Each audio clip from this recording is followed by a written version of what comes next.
We are your home theater and AV questions answered. This is AVRant. Want your home theater or AV question answered by Tom and Rob? Send it to question@avrant.com.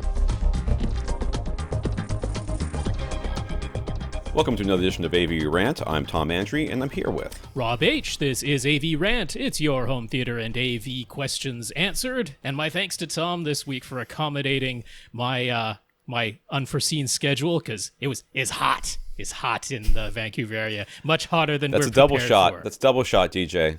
He said it twice. That wasn't one of the rules, because they predict that you'll say it's hot in Florida.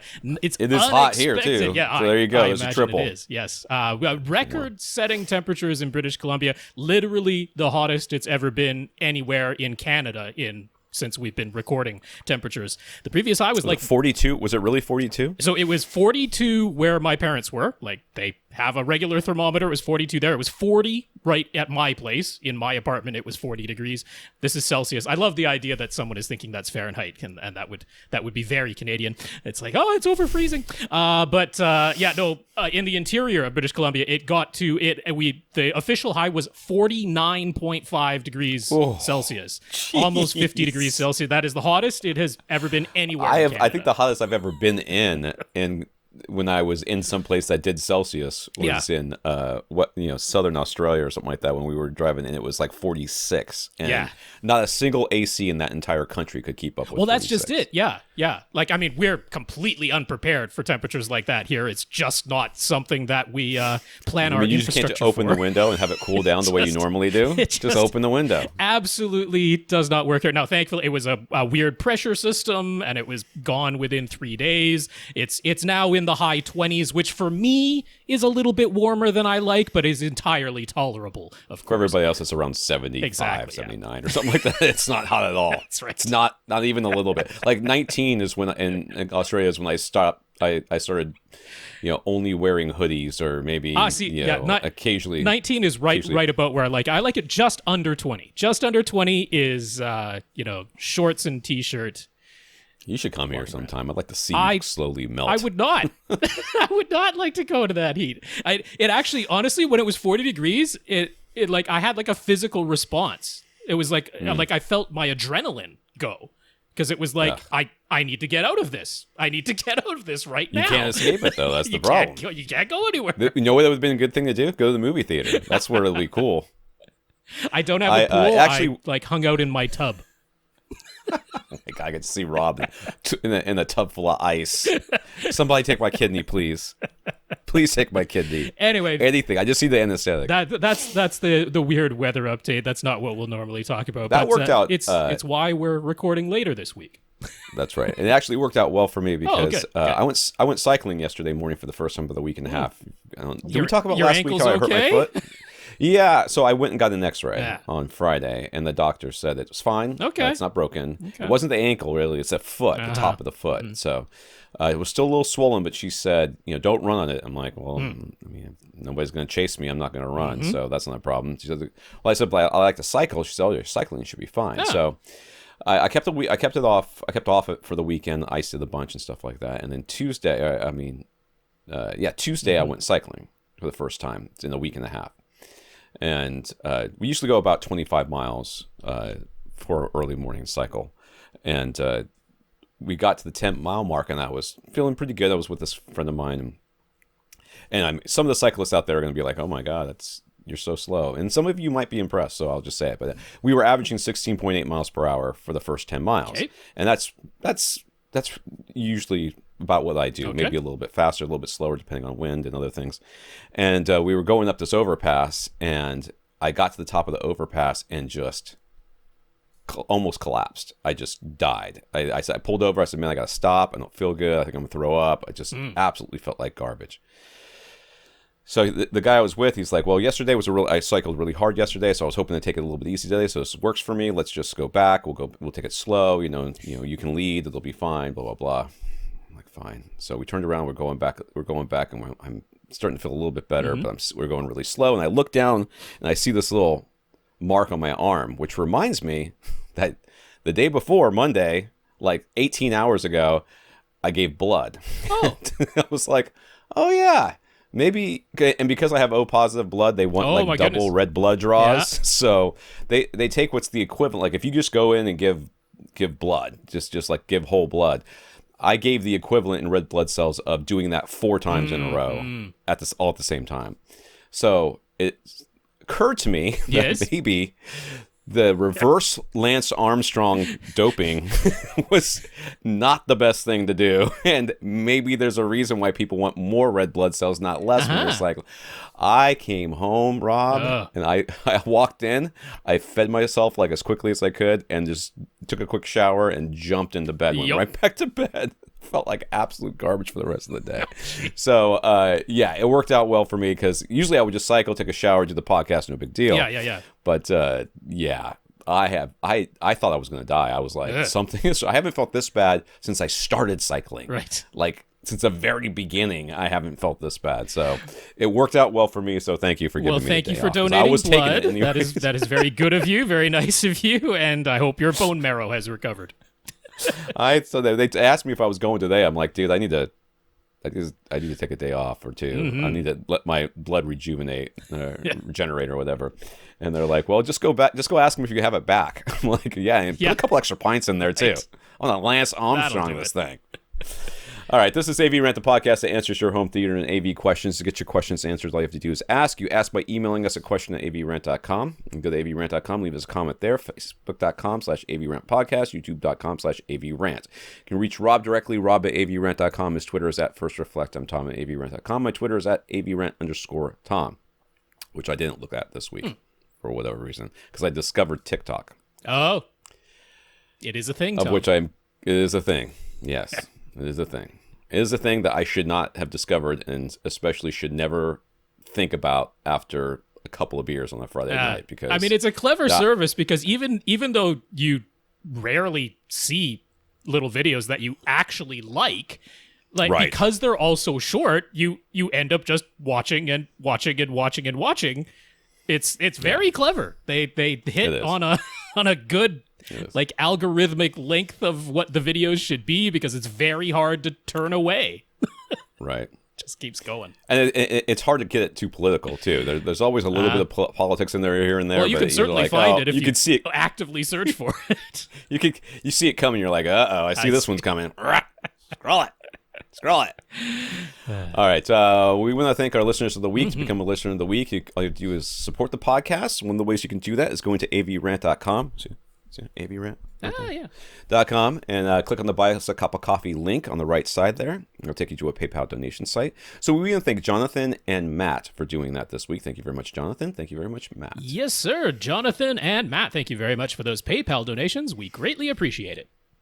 We also want to thank our patrons over at patreon.com. Patreon is a service where you sign up to become a contributing monthly subscriber to our podcast. Every month, they'll take a little money from you and give it, or however much you want from you, and they'll give most of it to us. So we have 126 patrons right now. We want to thank you all. Yes, indeed. Patreon.com/AVRant podcast. If you would like to sign up, think of it as an automatic monthly donation, a voluntary subscription, if you please. And thanks very much to our 126 patrons over there. If you can't support us financially, we understand. Just support us in some way and let us know what you did. So we want to thank Alex for talking us up to Ascend Acoustics. He let Dave and Dina over there know that his Sierra 2 EX and Horizon RAL purchase was based on our recommendation, which is not an insubstantial purchase because those are very, very nice speakers. So that's some nice stuff. Yeah, Alex, thank you for talking us up to Ascend Acoustics. Congrats on the purchase. I am sure you'll enjoy those. You are. And we also think we got some notes of gratitude for keeping the podcast going during the hopefully waning days of our pandemic, though the Delta variant out there is also a very exciting thing, I guess, that we're supposed Stay vigilant, folks. So we've come this far. It's tempting to let guards down, but let's not do it. I know. So we got some notes of gratitude from Alex and Jay. So thank you very much, Alex and Jay. Yes, Alex and Jay, thank you for those notes of gratitude, for the notes of encouragement. We do greatly appreciate it. And thank you to everybody who continues to listen and send questions into the podcast. Right. All right, some news here. Xbox Series X, I guess is what this is supposed to say. Well, Consoles have been it updated. applies to the Series S as well, so it's the does it? Xbox Okay. series of consoles. So is S based on the One, right? Xbox One, and the X, is that right? So, I mean, am I confused? Take the Xbox One S and then that's the one I thought. give it a faster hard drive. That's like the Xbox Series S. And then take the Xbox One X and give it the faster hard drive and the better processor, and that's an Xbox Series X. So But they can't play the same games, though, right? I mean, can they? like there are, like if you're doing backwards compatibility, the Series S will play the One S versions, and the Series I already X don't care. will play This One is- X versions. So Okay. there is some difference there. I don't. Okay. Anyway, some Xbox consoles, not sure which ones. Rob's making Xbox Series. There's a Series S, There's a Venn Series diagram X. out there someplace that The where new they ones. coalesce. The new ones, the two newest ones. There. All right. Anyways, they've been updated. They can now put Dolby Vision for games up to 120 hertz. But people are discovering that their 4K 120 hertz Dolby Vision TVs can only support Dolby Vision up to 60 hertz. So they can output it, but they can't. The TVs can't display it. So Commonly, anyway. Yeah, anyways, so the LG is the first TV brand to issue an update that gets Dolby Vision at 120 hertz. So if you got an LG, it's their 2021 4K OLED models, the C1 and the G1, but the 8K OLED Z1 and top end 2021 LCD models, the QNED 99 and the what, the Nano? Yes. That's the Nano. There's the Nano 99. That is their ones that are not QNED. What the heck was it? Quantum nano rod emitting display? No, that's what QNED should be. No, that's what it should be. That's what it should be. It's I don't remember. I can't I remember. don't remember. I wrote the article on it, I know and I don't LG remember. stole Hold on, the let me look it up. QNED acronym and used it for something else. Yeah, it's still their nano thing. I can't remember offhand anymore. I've forgotten because it was so dumb. But anyway, those two It models. is the QNED Mini LED QNED. Yeah, blah, blah, Mini what's going LED. on That's here? what it was all about. Yes. There you Okay, go. that's what that's here. Let me put this link in here so we'll have it for people to because Yeah, we'll never find it again. QNED is Mini LED, the LG's version of it. Ridiculous. Anyways, so they'll get the update in July, or they will get updated in July, which is pretty close. And LG says they're working on additional 2021 models as well as the 2020 models, but can't promise when those updates will arrive. They're going to have Emotiva handle it. So, no word on the 2019 model, so probably not. But who That's knows? what I got. So, I'm hoping for it. It's got the full fat HDMI 2.1 ports on those 2019s, all the way up to 48 gigabits per second. So it's not a bandwidth problem, but the chips inside. Who knows about the chips inside? And could be any sort of chips. Could be Doritos. Could be Fritos. whether LG wants to put the work in, that's the real question. Lay's. I would like some Cheetos. It was Microsoft has partnered with what happened? Microsoft has partnered with some display manufacturers to include monitors marketed as designed for Xbox. There's nothing particularly special about them, other than they cost a little more. They have to have an HDMI 2.1 port with support for 4K 120 and VRR, and at least some level of HDR. Although there's already a 28-inch model announced from Acer that is the only display HDR 400 that is only display HDR 400 rated, which is the first. What are these words? Display HDR is one word. So VISA, the 400 VISA, rated. the same group that does the spacing of the mounting holes on the back. I was going to say, is that the mount, the holes in the back, people? Yeah, but they have HDR ratings for computer monitors. So that is overall that is called display HDR, and then the number at the end tells you the maximum brightness that display can get to. Yes, display HDR 400 is the lowest. That is the lowest achievable rating under the display HDR certifications, and it doesn't even mean 10-bit. It means 8-bit.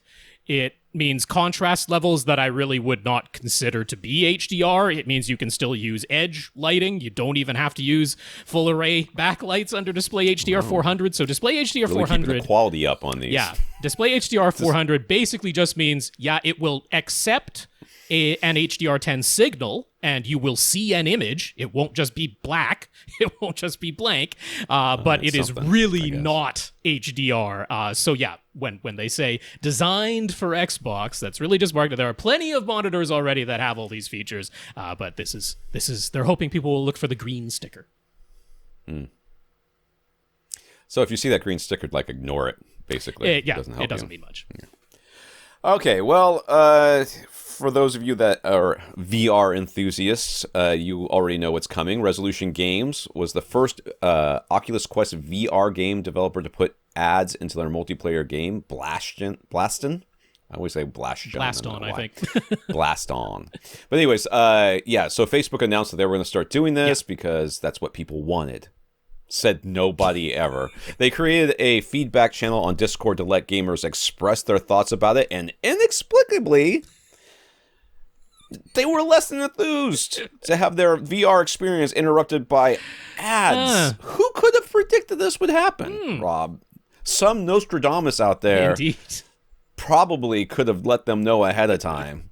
Like, literally any human being on the planet could have let them know ahead of time that this was going to be a bad idea. Guess how polite gamers are when they don't like something. Oh, right. There probably were very few death threats. Completely rational.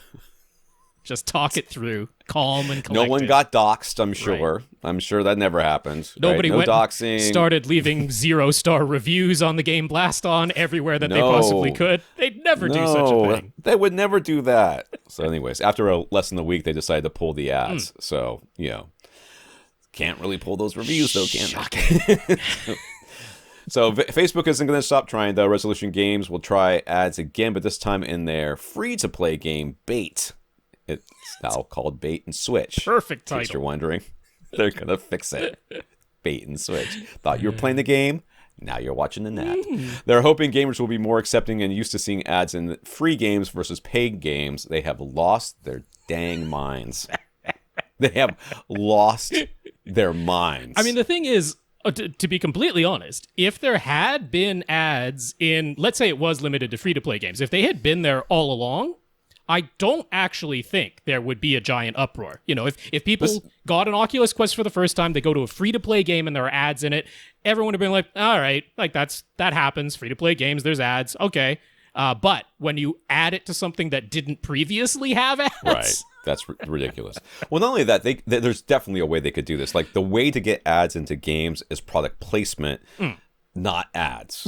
That's how you do it. You take your Beat Saber and you make the background be a Coca-Cola logo, or at least, a faintly Coca-Cola shaped something, back there. That's how you get But ads Tom, in into games. VR, you can walk over to it, look at it, put your hand up and click on the ad, and then it will dump you out of your game and take you to the web browser that's built into the Oculus Quest. Isn't that the experience of which we dreamed when first we put on a headset? Right. So, for those of you that are old enough to remember this, this is why people got when VR was first introduced in movies. This is why people got run over by lawnmowers. Right. Okay. In case you're wondering, this is why. That's an old school reference, DJ. You better have gotten it. Oh, I'm sure DJ got that. Oh, I'd be better at gotten it. That movie was so bad. Oh my god, I saw it in the theaters. It was so bad. If you don't know what I'm talking about, lawnmower movie, VR, it'll get you there. Carl, Netflix has struck a deal with Amblin Partners, the production company owned by Steven Spielberg. Under their new agreement, Amblin will produce at least 2 movies per year exclusively for Netflix. Amblin will continue to produce between 3 and 5 movies every year for Universal under their existing contract. Spielberg infamously said, movies that are exclusively available via streaming should not be eligible for Oscars. We'll see if this changes his tune or if he sticks with his 2018 statement that it ought to be submitted for Emmys only.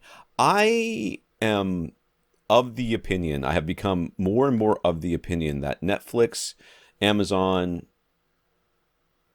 and for the most part Hulu should stop making movies like at all, because they're all just terrible. What about acquiring movies? Movie studio already made it and they're deciding where to release it, and the streaming company. That's a completely different thing, because at some point somebody had some quality control over this. Somebody said, you can't just do whatever you want. So what movie did I just watch? I watched it. I started it one time and I hated it so much that I turned it off. But then the other day I was like, you know what? Maybe I can give it a fair shake. Oh, it was Without Remorse, the Tom Clancy one with, what's his name? Is that the Michael B. Jordan one? Yes, the Michael B. Jordan one. I think it's on Hulu or Amazon Prime. It's on one of those. I don't care. Can't remember. Doesn't matter. It was awful. I mean, it was. It's not a just terrible movie. It's not like a flat out terrible movie, but it's like, did nobody take a pass at this, an editing pass, and say, why don't you turn the lights up every once in a while so we can see what the heck's going on? Why don't you, I mean, Michael B. Jordan's walking like a boxer the entire time. I'm like, he's a little bowing up for just walking across a room. Like, he looks like he's going to punch somebody. Someone should tell him to go back and just walk straight like a normal human being for a second there, dude.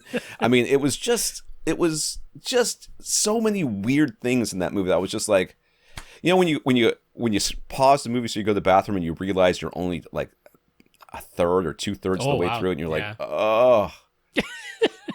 There are other things, Tom. You didn't have to watch it to the end. I don't like not finishing movies. I don't like it. So, yeah. So, okay. In this case, Amblin Partners, if they come up with, some movies, and then they're going to say, okay, what I think they're going to do is they're going to make a bunch of movies, and they're going to say, these are the 3 to 5 good ones, so we'll take those to Universal, and this is the crap that, I don't know what happened here. Send it to Netflix. We would, instead of just shelving it and never showing it to anybody, give it to Netflix. We'll at least make a little bit of money off of it. And I think Netflix has become the trash can of movie studios everywhere, unfortunately. That's my opinion, based on almost. But the TV shows they're making are much better. Some of them. There are a gazillion of them you've literally never heard of. Never heard of. Yeah, I mean, like the October Faction or whatever was on Netflix, and I watched that. I was like, yeah, that's kind of sucks, but it was interesting. But it kind of sucked, but it was interesting. But more interesting than a lot of the normal TV shows. The Chilling Adventures of Sabrina on Netflix. I mean, I've started it like 7 times. I haven't gotten past like episode 3, but I've liked the stuff I've seen so far. So whatever. All right. So did anyone else forget that the Amazon Fire TV devices still didn't have Peacock? Did anybody else forget that Peacock even existed? Because I did. I remember it existed, but I had forgotten that they still had a dispute ongoing with Amazon and that they weren't on Fire TV devices yet. Well, they are now. Yeah. So, hooray. That's the news. For all you Amazon Fire TV people. I'm telling you, the NVIDIA Shield are just, the reason I don't use the Roku box that I have is simply because it doesn't have all the services that I want. Okay. And it's not even, I just want something that bit streams out everything, passes through everything, and has access to everything. I don't feel like that's an unreasonable ask. I mean, your Xbox is supposed to be getting pretty close now. It is. Yeah. It is. That was the other part of that Xbox update. Now it can output bitstream audio from everything, including streaming video services. I'm going to have to go check that on mine. Because it's in there now. It still says Atmos. And okay, I'll have to go. All right. Well, end the podcast. So I'm just going to go mess with... No, sorry. Last night I was watching... We were going to watch a movie, and I noticed there was a little bit of a black bar at the very top of my screen that shouldn't have been there. It did mean the alignment had gotten off somehow. So we have a question about projector alignment coming up. So. Yeah, so I had to stop everything. And my wife was like, oh, he's messing with the projector. Everybody out of the room. We'll be back. I was like, I'm done. I just had to move this little switch a little bit. It was fine. Some comments here from listeners. Gurinder communicated at length with JVC about the iris noises and his projector makes when it starts up. After thorough examination, they concluded the noises were within normal parameters and he doesn't need a repair. So that is it for now. So it functions fine. It's just loud. No, it's not even really loud. He was just a little worried about it. Well, that's fine. So he's hoping that it's not indicative of something that's going to be going wrong in the future. But 325 hours of use in, and he has noticed a drop in brightness from when it was fresh out of the box. That sort of has him counting every hour of use. All right, that won't make you crazy. Do that. To hopefully put your mind a little at ease, the most noticeable drop in brightness definitely happens within the first 300, 400, 500 hours. If there were a curve of how much brightness is dropping, it would be steeper at that very beginning point. Then over the next period until about 2,000 hours, it's pretty steady, and then it starts to drop again after that. So you should be pretty stable from now on. All right. On a different topic, Gurinder is happy with the temporary seating riser he made out of discarded shipping pallets. It was a lot of work to make them level and even, but given current lumber prices, maybe other people will find it worth the effort. I understand that lumber prices have dropped 40 or 50% recently, so maybe not. Hopefully that's the last thing I heard. Evening back out again. That would be nice. Yeah. So lastly, he's happy to report that he's had 2 doses of a vaccine. It's been a few weeks, so he should be fully inoculated, and here it comes. But he still isn't receiving a 5G signal. What a letdown. Everybody's going to make their 5G jokes. Right? We all making the 5G jokes. I'm like, whenever I do quite literally know people who are worried about being injected with a microchip.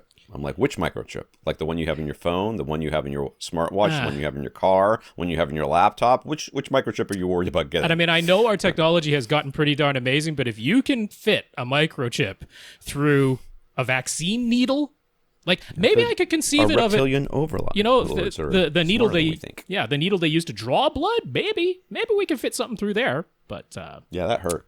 That's a real skinny needle to fit a microchip through. We're not quite there yet. Whatever. They're getting there. They'll give them a chance. You don't know. You don't know what our reptilian Illuminati overlords are doing. Oh dear. Bill Gates. Bill Gates said. Hi, YouTube algorithm. Thank you for demonetizing us. Oh, what will we do? All the money coming in. We can from literally our talk about views. every one of those podcasts. I don't even know why we don't just curse like endlessly. We should put like. Because like, oh, we demonetized you because of your foul language. Well, that $30 every 2 years I get from you people, what will we do without it? All right, Jack previously asked if it's possible to use RoomIQ Wizard with a Microsoft Surface tablet and use a USB-C to HDMI adapter to output a 7.1 channel test sweep since the Surface tablet doesn't have an HDMI port. We didn't know.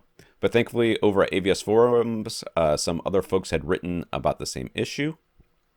The adapter he had tried was just the cheapest option you could find at Best Buy. The AVS forum folks recommended a different adapter, and it worked.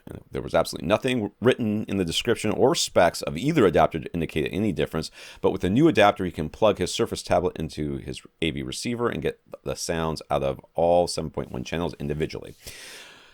So there might be plenty of other USB-C to HDMI adapters that also work, but there appear to be plenty that don't. So go to Amazon, order them all. Try them until you get one that works, and send them all back. Anyways, the J5 Create. That's the brand. The brand is J5 Create. All one word. And the 5 is a numeral.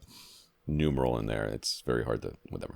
The adapter model is JCA374 Multi-Adapter, goes for $60 at Best Buy, and that one works. So if you don't want to take a chance, that's the one to get. Yeah. It's about twice the price of the cheapest ones, but when one works and one doesn't, it's probably worth it. So yeah, that's good. Thank you very much for writing back to us with that information, Jack, because we did not know, and I didn't know if it might have been like a Surface tablet thing. I honestly did not know. So that is great news, and it's wonderful that you didn't have to buy an entire laptop. $60 is definitely cheaper than that. Right. All right. To the questions. Yes. Paul has questions about room treatments. Get them. Get lots of them. Put them on your walls. Question answers. Okay, so you searched but could not find a good article that describes exactly how to select what you should install. There are plenty of articles that talk about the different types of room treatments and some that suggest where the various types should be placed in the room, but he couldn't find a write-up that tells him exactly how many panels he needs, how thick each panel should be, and what the differences would be depending on which type of panels and which thicknesses go where. Mm-hmm. So right off the bat, do we know of any such articles? I mean, there's stuff out there. I wrote one called Where to Place Absorptive Panels in Your Home Theater. I did not talk about thickness because... Yeah, it's like he wants the single, like basically a how-to, almost step-by-step. And I agree. I didn't find an article that's exactly like that really covers... Well, you either... Well, and this is part of Google's algorithm and everything else. You don't put everything in one article because then you only have one article. Right. You want to have an article that deals with placement, an article that deals with thickness, an article that deals with type, so that you get more hits. So that's part of the problem that you're running into here, is that if I write an article that covers it all, then I've got nothing else to write for the week. Or I can write 5 articles and that cover all the different aspects of it and then link back to each one of them so that they're all sort of in a spider web that Google loves. So that's sort of an algorithm thing. But I mean, we've talked about a ton of times on this podcast about where you should do it. So that's why I wrote the where to put them, because people were asking on Reddit. And then I didn't talk about thickness because generally speaking, just as thick as you can go. That is that is the rule of thumb. As thick as you can go is pretty much going to be better. So yes, over at avgadgets.com is where you can find Tom's article about where to place absorptive panels in your home theater. If you just put in the search thing, where to place panels, that article will definitely come up. Yes. But I did want to mention over at Acoustimac, which is a brand that sells absorption panels and bass traps. They have a pretty good knowledge center, a pretty darn good FAQ about absorption panels and bass traps. And then they also have a handy little calculator, which just allows you to input the dimensions of your room, and they work out how much square footage you need, both what they would consider their minimum amount, which I think is 15% of the surface area, and then the recommended amount, which is actually a little on the low side. I think their recommended is only about 20%, even though their articles say to aim for 25 to 30, just like we do. We always mention that 30% of your surface area covered. So you could actually go a little bit more than even the recommended in the Acoustimac room calculator, but they break it down both by just raw surface area number and then how many like 2 foot by 4 foot panels that would be. So that is handy as far as getting how many. They don't tell you what thickness, because the thickness basically depends on how low in frequency do you want to absorb. And as we say, generally, as low as you can go, so therefore the thicker the better that you can accommodate. Right. So the most common panels Paul has found are 2 inches thick, but we recently mentioned that those would basically do nothing for the crossover region from speakers to subwoofers. We made it seem as though that is really important. How thick do panels need to be? And if 2 inches isn't thick enough, why are so many acoustic panels that thickness? Because people don't want to put thicker panels on their walls, so and because they buy are the thinnest ones they can. Yeah, 2-inch thick panels, just 2 inches of insulation right up against your wall, is quite effective for essentially the entire vocal range, human vocal range. And so very often that is what people are concerned with, is the vocal range, because they're setting up a recording area or they're in a recording studio or like a playback studio. So yeah, 2-inch thick panels can still make sense when what you really care most about is the vocal range. So one place that I wanted to point people to is a site called acousticmodeling.com. They've got a very simple calculator there where you can input the thickness of the panel, and then we're going to be talking about air gaps coming up in a bit, so I'll leave that because that's the very next question. But just to show some of the graphs, if you're looking on YouTube or following along on Flickr, just starting off, it's in millimeters, so convert it over to inches if that's the way you think. But just showing a basic 2-inch panel with no air gap behind it, we can basically see that it's effective down to about 500 hertz. This coefficient along the vertical axis, you're basically looking for above 0.5. That means it's doing something audible if you're above 0.5 on the vertical axis of the graph. So like 500 hertz is right around where a 2-inch thick panel, maybe you're getting a little bit of absorption down to 250, but really nothing audible below that. So like I said, it's the human vocal range. Whereas once you start going a little bit thicker, so again on YouTube or on Flickr in the album, I'm just showing comparisons here. If we go to a 4-inch thick panel, or actually, what did we do here? Did I go to 4 inches? Yeah, 4 inches. Yeah, 4. Yeah. So if you go to a 4-inch thick panel, again, this is just 4 inches of insulation. Now, it's really quite effective down to 250 hertz. And then there's still some absorption happening, down around 125, some audible absorption down there. And that's perfectly what we would expect to see, but that's showing how it shifts the frequency range over which things are being absorbed as you go thicker. Now, you can go thicker than that. You can go over to a 6-inch panel, and we start to see that, it's still going lower and lower as we get thicker and thicker, but it's sort of like diminishing returns in how much lower. So much you can do. How much lower you're going. Once you go all the way to, like an 8-inch thick panel, that's 8 inches of solid insulation just up against your wall. This is being very effective down to about 80 hertz, but that's an 8-inch thick panel. So, that's what's going on as you go thicker and thicker. So right. is it important to absorb down into the crossover region between speakers and subwoofers? In a home theater setting, we think that is very important because that is almost always where you have the most problems. So if you're going to go to the effort of physically acoustically treating your room, doesn't it make sense to at least try to make that effective in the most problematic region that you're likely to have in a home theater? Right. Which is why we talk about corner traps a lot, and because that's where you're going to be. You're going to get that most insulation in there with the least amount of eye distraction, if you will. Yeah. You know, having an 8-inch panel on your wall, it's just not practical. I mean, it's just not. Even a 4-inch panel with a 4-inch gap is still 8 inches off the wall, and that's just not practical. People aren't going to do that, and so the only way you can really do something like that really easily on the wall is to build essentially false walls and then put the insulation behind it and then put fabric on top of it so that it has that clean look. But you're still losing 16 inches out of the dimensions of your room. I mean, that's kind of nuts. So we mentioned that a 2-inch thick panel with a 2-inch air gap behind it is basically the same in performance as a 4-inch thick panel, but it uses less material, it costs less, and as mentioned, 2-inch thick panels are ubiquitous. So, as he mentioned, so how would he go about mounting 2-inch panels with 2-inch air gaps without them looking bizarre? So the way that they do it if you were going to build them yourself, or if you bought them from GIC or someplace else, they just have a thicker frame. So the frame itself has the built-in air gap. So my 2-inch thick panels have a little bit of an air gap, not much, but a little bit of an air gap back there, or at least a solid backing on it.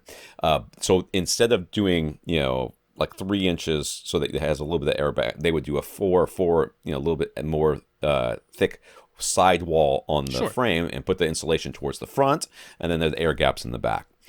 If you're not going to do that and you don't want to do DIY anything, then you will have to have them stand off of the wall in some way.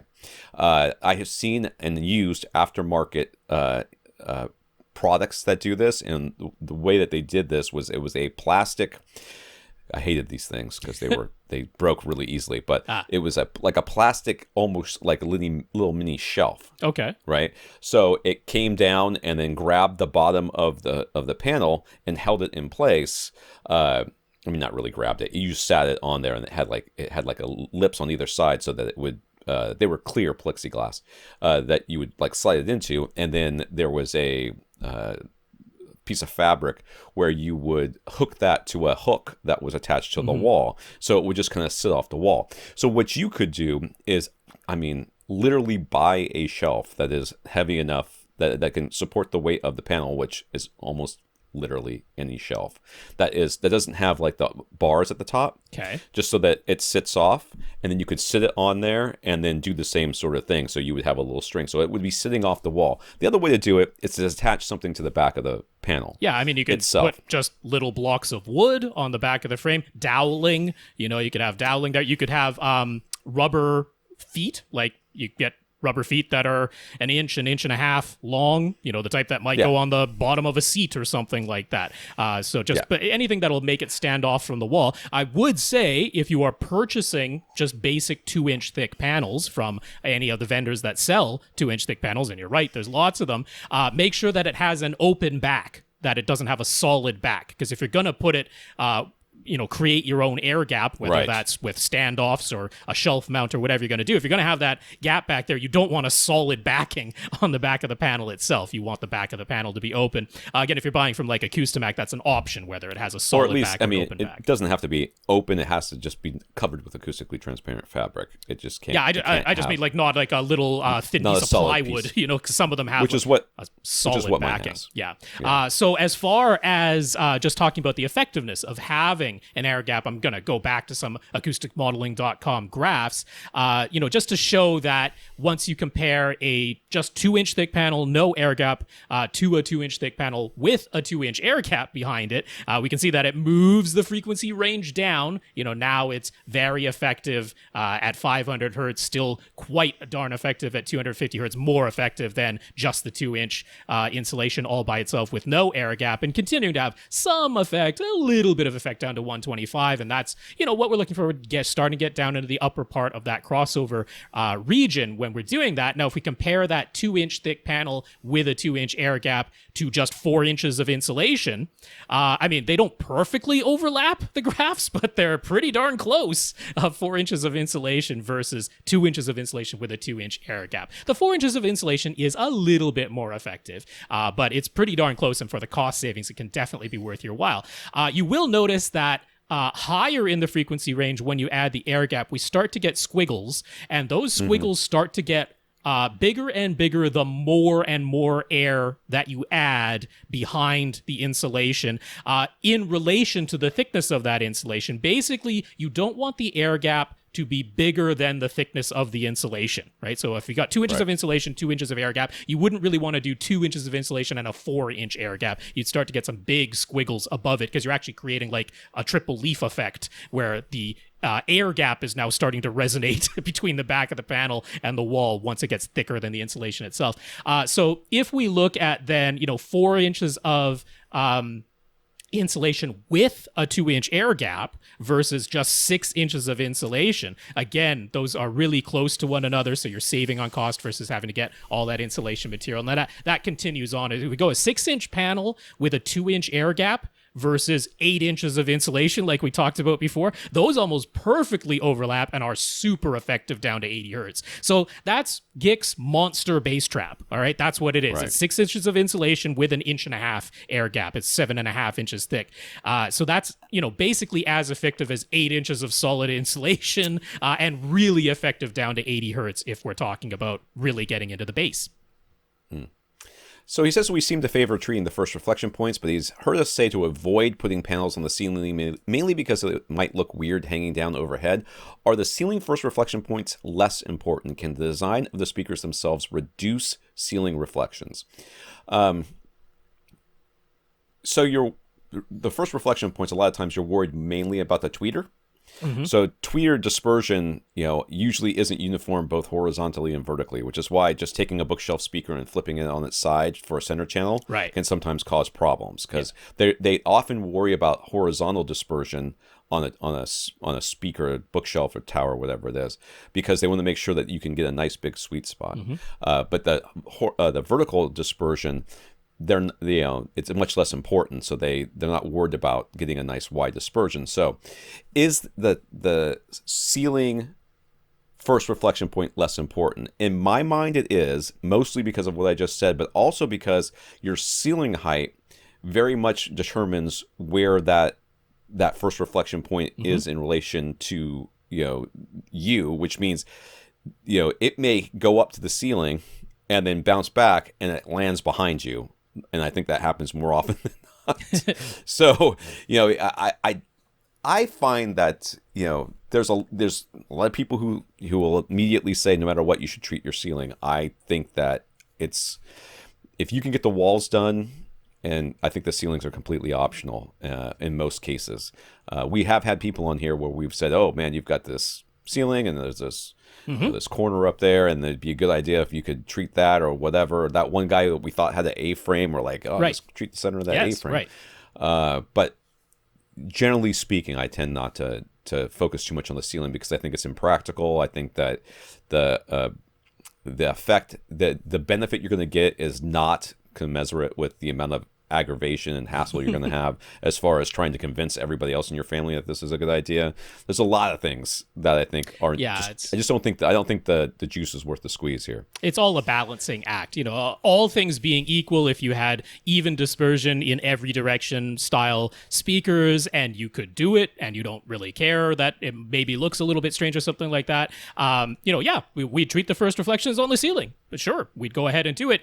Sometimes people have rooms where it's just not practical for them to treat the side and back and front walls to the point that they would be approaching even 15% of the surface area. But maybe they do have space. They've got an elevated ceiling, a coffered ceiling, a pitch ceiling, something like that. We'll go, okay, since we can't get to the amount of surface area we would like to cover elsewhere, we can use the ceiling, because the percentage of surface area coverage, that's just about getting overall room reverberation times down so that you're not getting reverberation and echoes and slap echoes and, the zing when you clap your hands and do a clap test. That's just the overall sense of the room is getting to that 15 to 30% of the surface area covered. The precise placement, that's about specific reflections. And we would always go for first reflections first because those are the strongest reflections. Those are the ones that your brain will combine with the direct sound of the speaker and not be able to discern that it was a reflection and can be ignored by your brain. Right. And that's the thing that it's sort of counterintuitive. You're like, I don't understand why this first reflection point is so important. And the importance is the timing. Yeah. That's what it comes down to. Very soon timing. After the direct sound. So when the reflected sound has a longer duration between the strong sound versus the reflected sound, or the initial sound versus the reflected sound, your brain can filter that out and say, oh no, that came from behind me, but the initial sound came in front of me. Ignore the information that's coming from behind me and focus on the stuff that's coming from in front of me. Whereas that first reflected sound, it's like boom, boom. It happens so fast, your brain's like, I don't know which one of these was the primary. And I know people are like, well, I don't understand how my brain does that. I'm like, I don't either. But that's just how it works. Okay, so I'm sorry that we're all in the dark about it. Our neuropsychology when it comes to sonics and psychoacoustics and everything else. But the reality is, we just know that this is the way it works. So we are going to treat those first reflection points simply because we know how strong they are, how confusing they can be for your brain.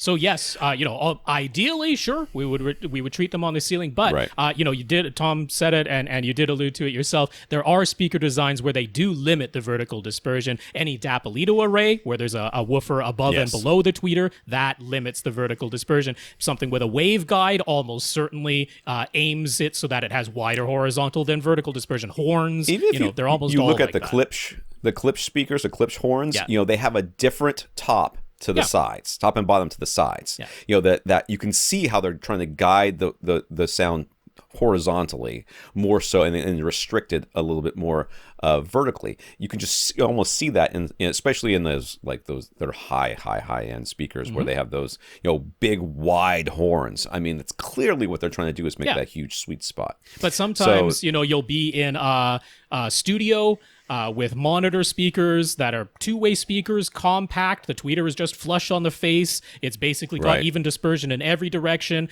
And that's one of those scenarios where it's like, you want to treat on the ceiling just like you do on your side walls. So it's a bit of give and take depending on the design of things. But I think that covers that question. It's give and take. Yeah. So Paul's speakers are positioned close to the wall. Would putting panels directly behind the speakers help? Again, yes. Probably. Almost certainly. Almost certainly do something. They will not do nothing. So, but what we're not worried about here is like that first reflection point sort of information. Not so much that now, That's because the tweeter is very directional. So that's the problem. That's why we have the waveguides and everything else, because we're worried about directing that sound from the tweeter exactly where we want it to go. Whereas the woofer information, the bass information, starts to wrap around the cabinet and go towards the back and hit that back wall. And you're like, wait, how does that work? It's the wavelengths, man. The wavelengths that are coming out of these things are getting longer and longer. And as they get longer, they become more omnidirectional. Your 20 hertz wavelength is like 55 feet long from peak to peak. It's insane. So as it comes out, it wraps if you were to hang it up on a pole in the middle of, I don't know, outside, and you could actually see the sound coming out of it, it would look like a sphere coming from it. That's what it would look like. It would look like a sphere. So it's going out in every direction. So the lower the notes are, the more they're going to wrap around the speaker and hit that back wall, which means if you put something back there, it should be thicker rather than, you don't want like a little thin panel. We're worried about the bass. Right. So we want a thicker panel back there. Now, the other thing you might be worried about, and rightfully so, is if you have a rear port. Because that rear port is then firing directly into that wall, and you're getting that immediate, like, I don't want to call it slap echo, but that immediate reflection that's going to come off of that wall from that port as it's being directed there. But again, that too is wrapping around because it's usually a specific frequency or a set of frequencies that the port's making noise or at contributing bass. Let's call it making noise because it's going to freak people out. That's contributing bass to the and that's all part of the crossover design. Reinforcing the bass frequencies just from the sound is both coming forward directly out of the speaker and it's reflecting off of the wall behind it and then coming back and reinforcing. And actually, it is the quarter wavelength, whatever the distance is from the front of the speaker to the wall that is behind the speaker, the front wall, but the wall that's behind the speaker, whatever the distance is, multiply that by 4, and that will be the wavelength of the frequency that is most impacted by the distance of the speaker from the wall. Right. So this is why, like the audiophile advice is try to have all your speakers at least 3 feet away from any wall. And the reason why you do that is once you get to that distance, well, now that frequency where bass is being most reinforced by the reflections off the wall, it's down at like 85, 80, 90 hertz. It's down in that region. It's down into the region where the room is completely taken over anyway, and you're going to start having standing waves and stuff just because of the dimensions of your room. So the chances that you're going to notice the impact of the distance of the speaker reflection, you're down into that area where hopefully you're crossing over to a subwoofer anyway. Hopefully there's EQ being applied, and you could sort of ameliorate all those issues that way. When you're in the sort of problematic range is like 0.5 foot to 2 feet, because like, let's say the speaker is 1 foot away from the wall. Now your problem frequency is 250 hertz. And 250 hertz is quite audible to our ears. It's not down so low that our human hearing isn't great at hearing it, but it's above the crossover range, so you're not in an area where the subwoofer integration can really help you out with it. And then you would probably almost have to apply EQ, and sometimes people aren't EQing their speakers, they're only EQing their subs. So like 1 foot away from the wall is kind of a problematic area, unless you put a nice big thick panel back there, just like we talked about, thicker than 4 inches, right? 4 inches was, moderately effective down at 250 hertz. We want like 4 inches and an air gap. 6 inches and an air gap would be even better. And now, you had a distance of 1 foot from the wall. Now you've cut that down to like 4 to 6 inches because you put a big old thick panel back there. If you actually get the speaker really close to the wall, well, now you raise the frequency even higher. You raise the frequency up to 500, maybe above 500 hertz by having the speaker really close to the wall. Now a 2-inch thick panel can actually help you there. So it's a bit ironic. You almost want to go really close to the wall and still have a panel, but it can be a thinner panel, or you want to go quite far away from the walls. That's sort of the way that you come at it. When you're in that in-between zone, you need a pretty darn thick panel because that's the frequency that's getting reinforced. All right. Jonathan from the SeaDen, because he's a Seahawks fan. Yeah. I don't know anything about how football has gone or is going, so I don't know if they did well or poorly, but I imagine... I know Tampa won, but that's just because it was a year when everything was on fire, and Florida was like, we're used to that.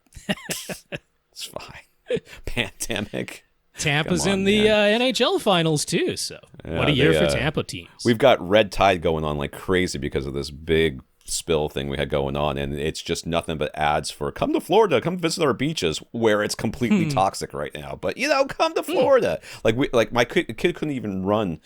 He's doing cross country practice, and he can't even run near the beach right now because of how bad red tide is right now. But they're still advertising it because come to Florida. It's awesome. Jonathan from SeaDen, a little bit more on the listening mode topic. So Jonathan's using a Denon X4400H receiver, and he has a 5.2.2 speaker configuration with 2 in-ceiling speakers. Prior to all our talk about using the gain button from selection of movie, music, game, and pure under the sound mode section of the remote, he had defaulted to pushing the movie button and selecting Dolby Surround no matter what he was listening to. That always made sound come out of all 7 of his speakers, so that seemed good enough. But now we have him wondering. First, he knows if he this was just probably answered before, but is there a way to make his Denon automatically display whatever signal is being set? Is that one of the options under the pure button? No. Unfortunately, no.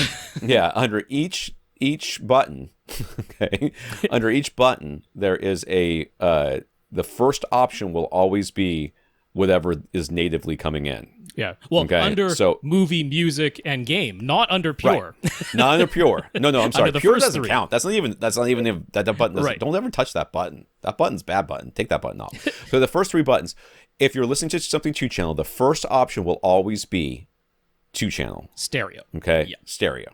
But if you're listening to 5.1 Dolby Digital, the first option will be 5.1 Dolby Digital, 5.1 DTS, or whatever it is that's coming in. It will always be the first option will always be what's natively coming from your source, which means for each type, you need to go back and select the native thing that's coming in. Sure. Or in that scenario, it does not matter whether you push movie, music, or game. Those are all identical when it's just the straight decoding of whatever type of signal is coming in. Because there's no upmixing being applied, so there's no difference between movie, music, there's no difference between those three. Yeah. It's just pure. If you touch pure, then it's different and it's bad. I mean, don't touch the pure button. The crazy thing is, if you put it in, so we would pretty much never use pure direct, which is one of the options under pure, but there is also just direct without the word pure. That one, like, it does go to the straight decoding mode. It does that part of it, but it also turns off all of your bass management and all of your Odyssey settings. So it's really unfortunate. Yamaha gets it right. Yamaha has a listening mode called straight, not direct. Yes, and it's a button on the remote. It's a button on the remote. Straight. You just hit straight. And that's why can't we? That's the one. That's the one you want. Everybody. That's what pure should be. Right. Now, pure should be.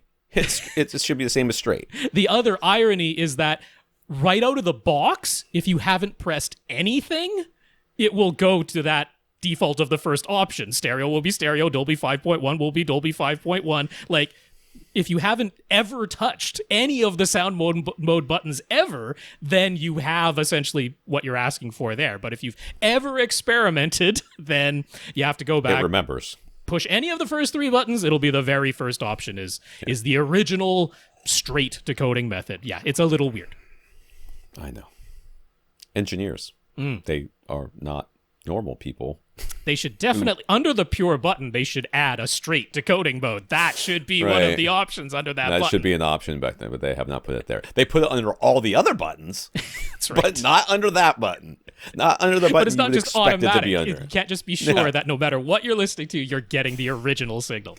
Crazy. And if you want to go back and get, you'd have to factory reset everything so it automatically. So and then you'd have to run Odyssey. Do everything else. Everything. Okay, so I played with my friend's receiver this weekend, but I don't want to talk about this in the middle of this. So remind me to talk about this. Okay. That I went to my friend's house this weekend. Anyways, so, okay, he knows it ultimately boils down to personal preference, but can we drill down on why our recommendation is to use the game button? How do we arrive at the conclusion? Was the result of methodical trial, or is it more like a theoretical approach? We said it ourselves, it isn't intuitive, so could we have landed on that by accident? We could have landed on that by accident, right? Yeah, no. We landed on that because Rob tested out all three of them, and I guess subjectively and somewhat objectively decided that was the one that did not apply as much reverb or did not spread sounds around. It gave you the most discrete channel information coming out of each one, which when we were initially doing this, because those buttons have been around for a while.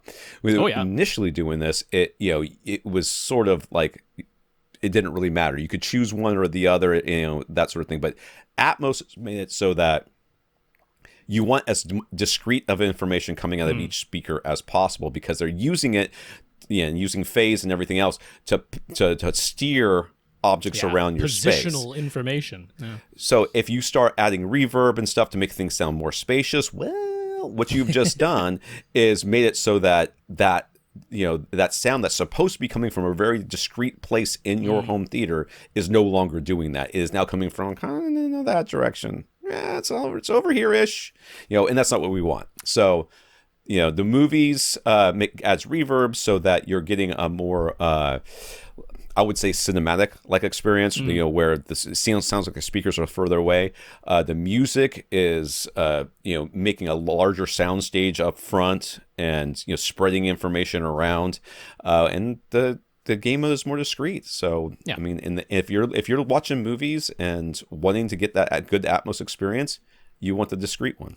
Yeah, I didn't come to it completely of my own volition. I do, and I can't remember exactly where I read about it, but I remember this is going back to the Dolby Pro Logic 2 days, because that's where this started. Was way back with Dolby Pro Logic 2, they had these movie music and game buttons, and there were these slight differences between how the upmixing was applied based on which version of it. And I vaguely recall, I think it was back when Odyssey still had their website, and there was like that Ask Odyssey section, and Chris Kyriakakis was answering questions directly, and I vaguely remember that being where I read about it first. But like I say, it was back in the Dolby Pro Logic 2 days, but it's just stuck through ever since. So anytime I test it, it has still applied. That game version is the most discrete. The sounds tend to come out of individual speakers, or very clearly out of two speakers to stereo locate directly between them, and it gives you that most directional sense of sound. You know, and it's crazy that we're still like these holdovers from, you know, dozens of years ago, if not more. Yeah. You know, that we're still stuck with these things as if anybody cares that we're trying to maintain some sort of continuity of the music mode from, you know, when Dolby was the thing that was on your tape deck. I mean, come on, let's just change it if it isn't broken, though? That's mostly what it is. Broken. It's definitely broken. So do we make any distinction between different kinds of content when it comes to listening modes that we recommend? For example, we would recommend a certain listening mode for action movies, but a different mode for TV drama, and a third mode for sports. No, I don't.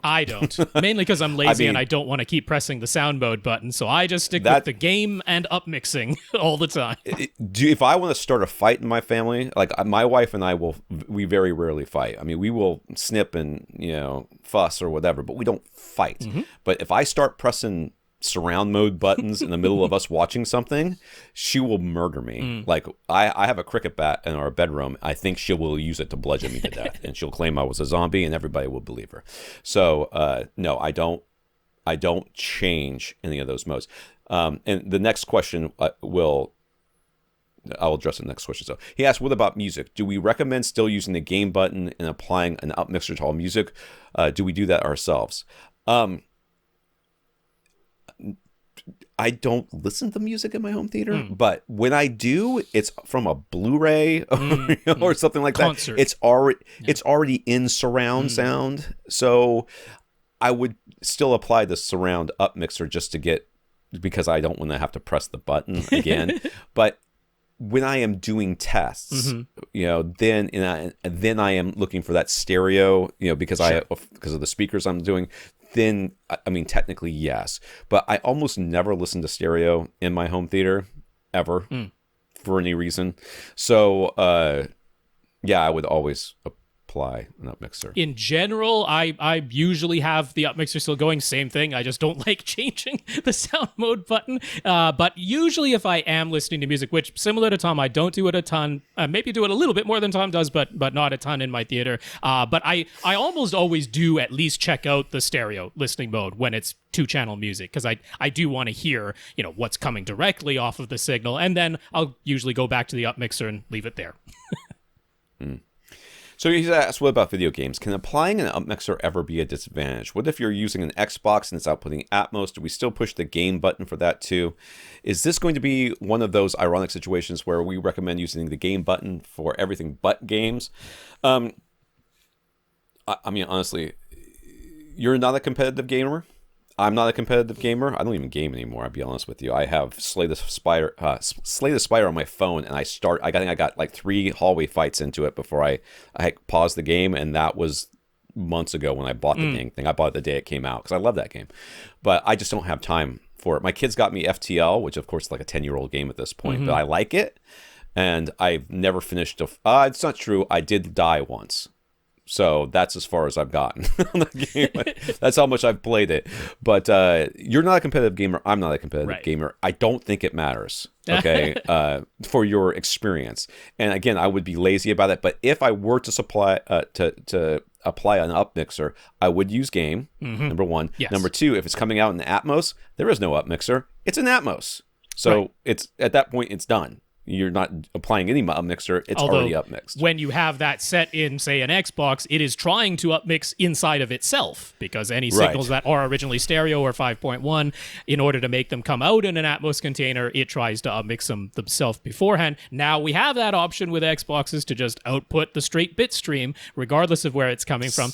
So I do apply an upmixer. It is the game version of the upmixer. That is definitely what I apply when I'm playing games. So no strange irony there. And I'm not competitive to know whether there is any type of disadvantage, but it certainly doesn't seem so. The directionality that's applied when you're using the game upmixer seems to do a great job.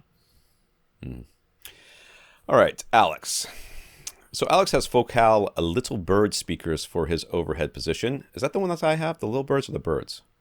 You had Birds, not Littles. Yeah. Okay. He's got them mounted on the tops of his walls, where all the diagrams would have them labeled as front height and rear height. They're spread about plus or minus 45 degrees to either side of the primary seat.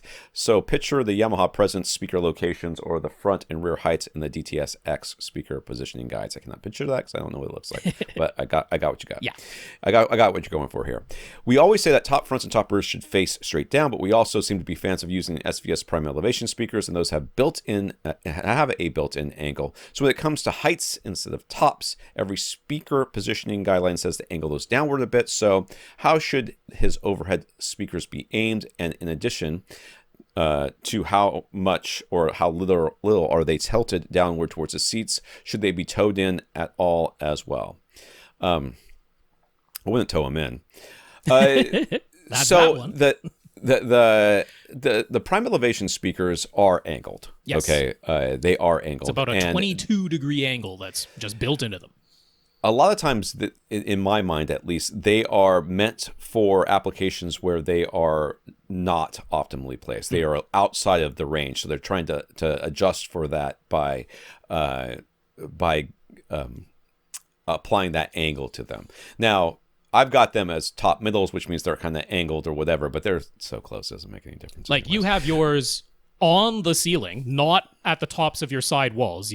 Tom has his top middles on the ceiling, so rather than coming straight down, that angle means that the sound is coming in towards his seats a little bit, right? They're not coming straight down. I mean, the thing is, when you're talking about height speakers, so in Alex's case, it's on his front wall. It's at the very top of his front wall, the very top of his back wall. Those ones, like, I wouldn't fire them straight forward right along the ceiling. I wouldn't fire them straight down at the floor when they're in those positions. I would have those speakers angled so that, I mean, that again, I always come back to what is the cone of dispersion coming out of the speaker. You want your seats to be within the cone of dispersion. So when you're talking about a speaker being way up high on your front wall, the cone of dispersion isn't going to be so wide that firing them straight forward or straight down makes sense anymore. You want to have the cone of dispersion, all your seats within that. So, I mean, to me, that basically answers both elevation angling and toe-in angling. Come back to that cone of dispersion. If it's got a nice wide cone of dispersion in every direction, you probably don't have to fiddle with the angling all that much. But yeah, positions like that, we're going to angle it. We're going to aim the speakers somewhat because it just makes sense. I mean, you never want to be more than 30 degrees off the side of one of your speakers, or 15 degrees or something like that. 30 for overheads, 30 is fine. You're never going to want to be that much off axis from the speaker, because no speaker is really designed to be listened to that far off axis. So in that case, you would angle and those speakers that are above, or even if you think about the Oral 3D ones too, that are just right above, they're firing straight into the room as they go up, which would put you 15 degrees off axis anyways. So, in your case, like you said, you could aim them straight forward, depending on how far away you are, but I would probably angle them down a little bit. And again, we were talking about, again, you've got that boundary reinforcement of the ceiling being close by too. So that's something it's also the reason why, even with top speakers, if it's something like folded ribbon tweeter top speakers, in ceiling speakers, but they have really limited dispersion in one direction, those ones we're okay with angling those and aiming them more towards your seats, because it's all about that cone of dispersion. Now that you've got a narrow cone of dispersion, if those ones fire it straight down, your seats wouldn't be within the cone anymore. So that's pretty much the easiest way to think of it. Okay. John in the Philippines. John is on board with our recommendation to keep his pair of new SVS PB1000 Pro subs and sell off his old PB1000 rather than continuing to use all three subs in his enclosed rectangular 12 by 18 foot theater. Where a couple of PB1000 Pros should definitely be just fine. Yeah, I still think that Stormtrooper helmet needs to move around and be in every picture. Yes. I think these are old pictures. So it was actually his plan all along to end up with dual subs, but since he had 3 subs on hand for the time being, he figured why not try it out. But when he goes to the dual sub setup, one at the front of the room, one at the back, what's going to be the best way to connect them and tune them? Could he actually just use the 2 outputs of his Denon X3700H and let Odyssey do its sub EQ HT thing? Tom mentioned that he could just run Odyssey and not even use the mini DSP he has on hand. So would that really be just as good, or should he still keep the mini DSP? No, I would get rid of them. I would. I disagree there. I would keep the mini DSP. I wouldn't get rid of it, but yeah, we can dig into that a little bit.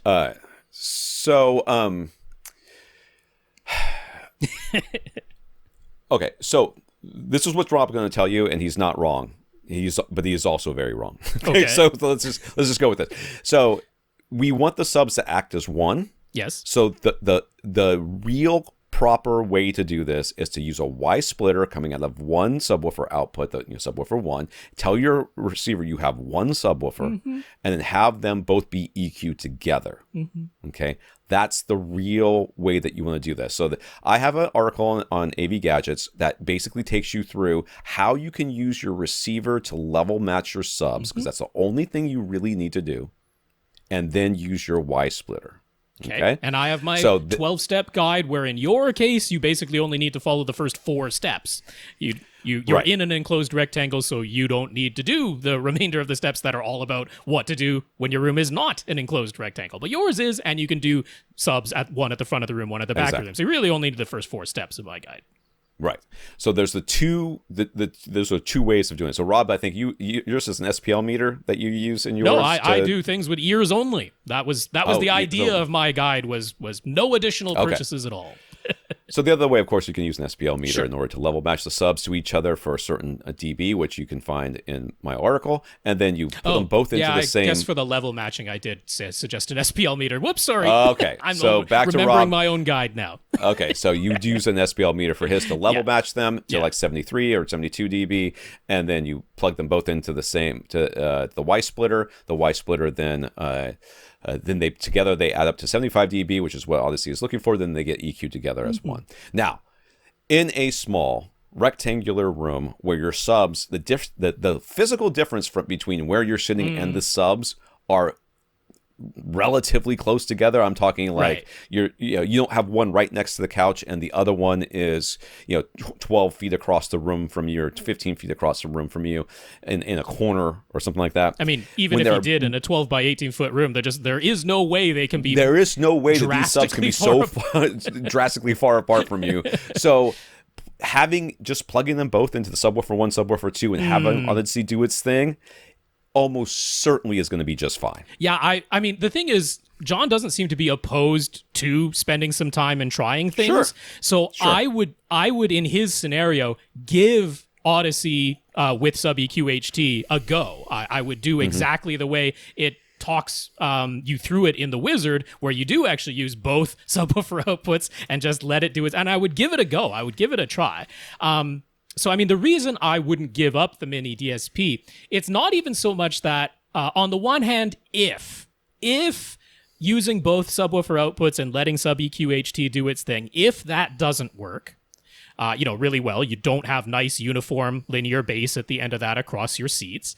And then you switch over and you follow the 12-step guide, the first 4 steps of it, or you follow Tom's, dual subwoofer setup guide on AV Gadgets. You do that, and it's the mono signal, and it's the Y splitter, and at the end of that, you don't have great results. Well, then, you can go back to measuring with Room EQ Wizard and using the mini DSP and applying individual EQ profiles to sub 1 and sub 2, not just, them summed together. You still have the option to do that. So that's one factor of it.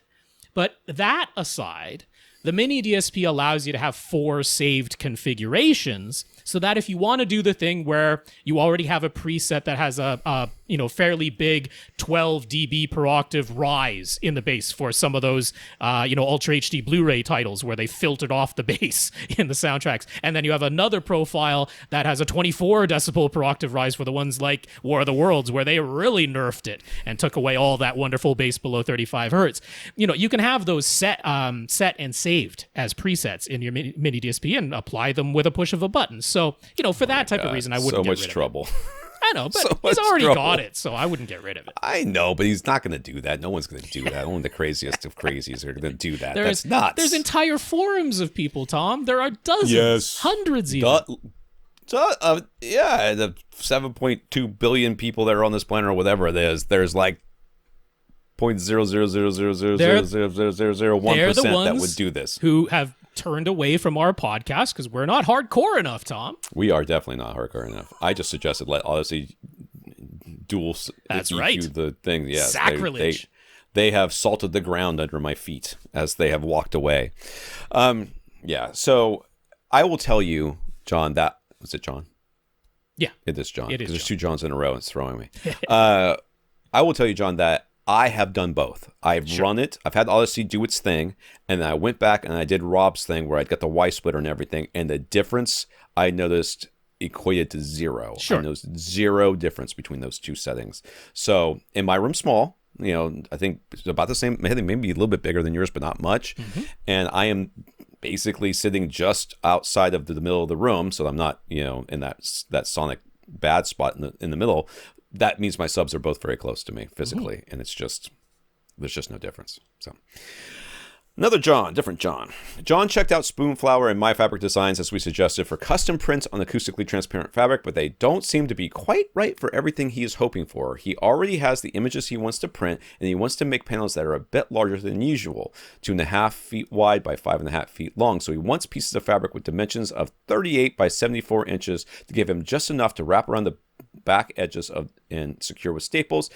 That's too large to allow any of the fabric options we mentioned to have 2 images printed side by side given the widths of the bolts of fabric. So he'd have to get 2 74-inch long prints, and then that ends up being more expensive than he has budgeted for. So he's found a couple other places that often offer custom prints on fabric, Bags of Love and Real Fabric. He was able to plan the perfect size with either of them, but which fabric? Bags of Love let him search for breathable fabrics, but they're described as sports fabrics and then those are super stretchy and moisture wicking. Does that seem like it would suffice, or should he be looking at cotton options?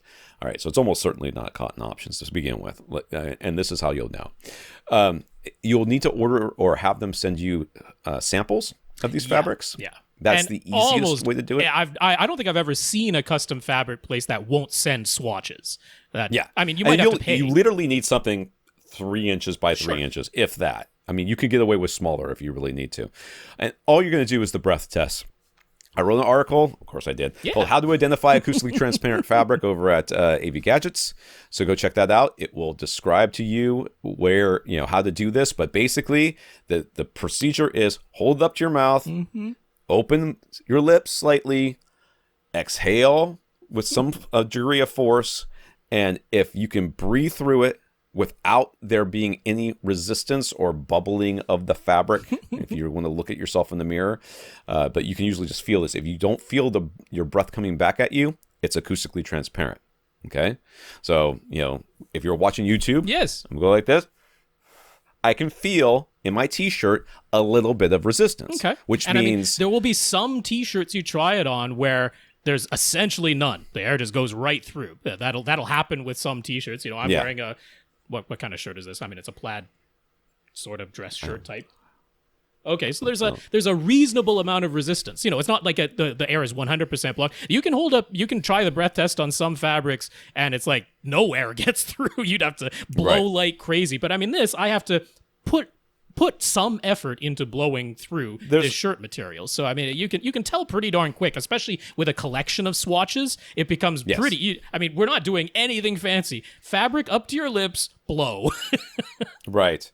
And then you're going to be looking for something that honestly isn't too stretchy. Okay, Yeah, I mean, yeah. a little bit of stretch won't be terrible, bit, yeah. but you really don't. If you can have no stretch, that would be optimal. That's the because then you can easiest for perfectly- wrapping around a frame. Yep. right, and centering things. Because if not, you're going to end up distorting the image in some way, or really fighting with it. And then also, when you staple it, any sort of fabric, like I'm thinking about all my sports shirts, Lycra things that I wear for cycling and all those other stuff, or just a workout shirt, I put a staple through that and it's not going to hold. Right. I mean, it's going to, Right.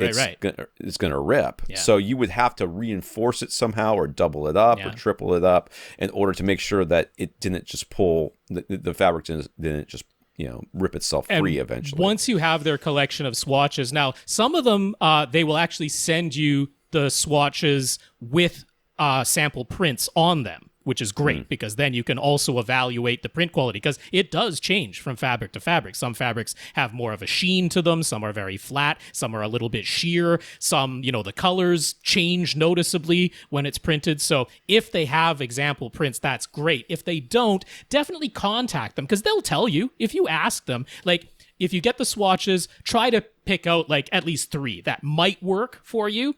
This is if they don't have sample prints, and then ask them, okay, out of these 3, which one do you recommend as having the best print quality? Because they will absolutely tell you. They know which of their fabrics look best when it comes to the quality of the prints. So you can consult with them. So, I mean, I don't know the fabrics that are offered by Bags of Love and Real Fabric. I don't know them. I can take a guess that something that's in one of their polyester knits or in one of their fail fabrics is probably, I mean, when it goes to Spoonflower and My Fabric Designs, those are the ones that have the nice combination of being pretty darn acoustically transparent, not overly stretchy, and good print quality. It's almost always a polyester knit or one of the fail fabrics. But we don't know for sure. We don't know exactly which fabrics these companies are offering. So definitely get the swatches and then consult with them a bit. Okay. Jay says, is Panasonic still selling TVs in Canada? I mean, how would I know? How would I know this? Why would you ask me this? Why you come to me with this question? I've never seen The Godfather, so there you go. Yeah. DJ's head just exploded. That's right. There's a friend of mine that constantly forgets that I've never seen The Godfather, and he yells at me every time. How could you not have seen The Godfather? Like this, watch. Look, I just didn't watch it again. I mean, I don't know. I just haven't gotten around to it. It's never been easy for me to do, and I never owned it, and I never cared enough. Plus, everybody says the third one sucks, so I want to watch 2 and not watch the third one. So, anyways, Jay is aware that they stopped selling TVs in the USA, but have they ceased TV sales in all of North America? Rob?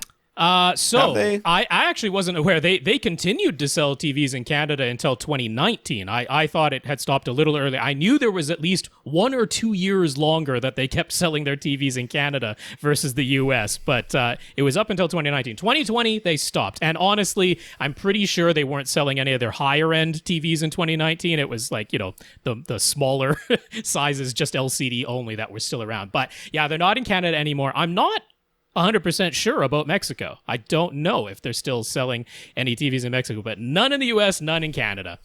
So that is done. All right. There you go. Asked and answered.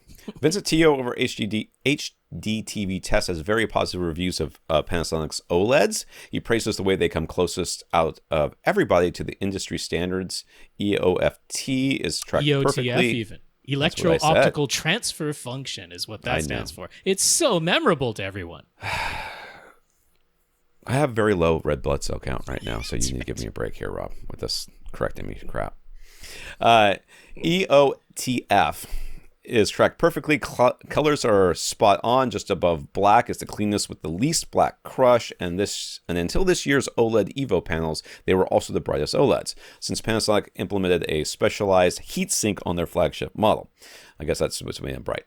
In addition to all of that, they supported both Dolby Vision HDR10 Plus, and he does already own the Panasonic UB820 player and some discs with HDR10 Plus, but not Dolby Vision. So, are they worth it? In Europe, they cost more than LG or Sony, and obviously, if the only way he could get one would be to import it, that would be even more expensive. But do all these advantages make a flagship Panasonic OLED worthy of consideration?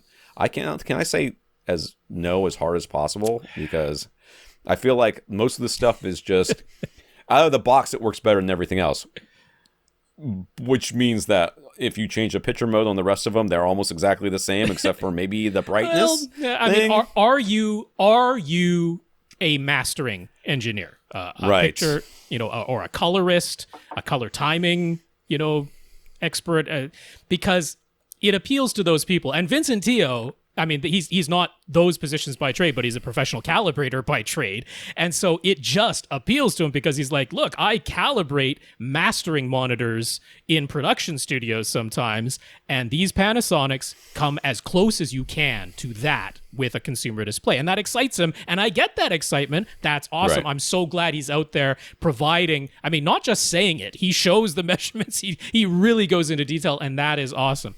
For a consumer, though, it's just not a big enough difference for all of this. I mean, if you're in Europe and you find it on sale or something, like, yeah, it's a great TV. I will say this, though. They are not the best gaming TVs. The LGs are better as far as gaming features go. They have Sony and Panasonic beat on the gaming features side. So if you're talking about gaming, I would get an LG all day, every day. Here in North America, I would get an LG all day, every day. Right. They are really darn close. And there's just no way I can see my way to saying that you should go to the expense of importing one from Europe. Definitely not. You'd need a power converter, too. He says, what is up with the HDR10 Plus anyway? Is it as good as Dolby Vision? Better? It uses dynamic metadata, so at the very least, it's better than HDR10. Correct? Yeah, okay. So HDR10 says, yeah, it can be. HDR10 says, put out this, this signal or this color or whatever at this brightness. Yeah. And the TV says, okay, I'll try. And then it tries to do it. But if the TV can't do it, then, if it doesn't have any sort of dynamic frame by frame, tone mapping in the TV, then if it says put out a 1,000 nit thing and it can only go up to 800, well, then it's going to get 800. So then everything between... At the very beginning of the movie with HDR10, there is one piece of metadata that gets sent from the player to the television that tells the television, this is the brightest single pixel in the entire movie, and this is the average brightness of the picture level across the entire movie. Now you make of that what you will. It gets that one time at the very beginning of the movie. That's HDR10. Right. So 10 Plus does use dynamic metadata. Mm-hmm. So it does tell you, or tells the TV, hey, there is, this should be this much brighter than everything else that's on the screen right now.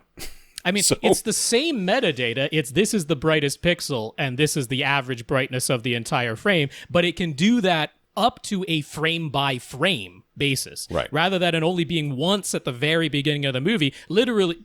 Theoretically, this isn't how it's really done, but theoretically, every single frame of the movie could have that metadata attached to it. So some frames, the brightest pixel is 80 nits. That's the brightest pixel in that frame. But then the next frame, the brightest pixel might be 4,000 nits, right? That could be what's going on. So in HDR10, it would only have that, well, the brightest pixel in this entire movie is 4,000 nits. So every frame has to be tone mapped as though there's a 4,000 nit pixel in it. Whereas with HDR10 Plus and with Dolby Vision, theoretically, each individual frame can be said. So it doesn't have to do any tone mapping to the frame where the brightest pixel was 80 nits. It can show that easily. But the next frame where the brightest pixel was 4,000 nits, the TV is going to have to tone map that. So it can dynamically apply tone mapping when needed based on that metadata that's coming in. Now, that's all, in the case of HDR10 Plus, kind of theoretical, because if the people who made the content want to take the time and go through the movie scene by scene or frame by frame and write the metadata for every frame where it changes, it has the ability to do that. Right? When they're mastering in Dolby Vision, they kind of have to. with the tools that Dolby provides. There's not, I mean, they could be lazy. They could give the same metadata for every single scene in the movie. Nothing can force them to actually do it. But in Dolby's scenario, you're kind of walked through, changing the metadata as you go. In HDR10 Plus, there's no such requirement. In fact, there's an automated process for HDR10 Plus where it's basically just doing what a television that has dynamic tone mapping, it's doing the same thing. It's just looking at the histogram of the image and automatically generating metadata when it says, okay, this scene changed significantly from the previous scene, so we're going to update the metadata now. But it just does it automatically. And almost all of the HDR10 Plus content, that's the way HDR10 Plus is being generated. They're using the automated process. They're not actually going through it manually and updating it. So Vincentio, you're already familiar with. I mean, he did a darn good example of HDR10 Plus versus HDR10, and on one particular movie, they clearly did master it manually, and he's like, yep, they did a better job. You can see from scene to scene where more detail was retained in the HDR10 Plus version, and it was very similar to what Dolby Vision would have looked like. But then there was another movie that he looked at and he's like, yeah, for the life of me, I couldn't spot a single difference between HDR10 Plus and HDR10, and both of them had clippings sometimes. So clearly, either they just left it all alone or the automated process really didn't do much. So theoretically, it can be better, but it isn't a guarantee by any means. Dolby Vision isn't even a guarantee, but it's a little bit more likely.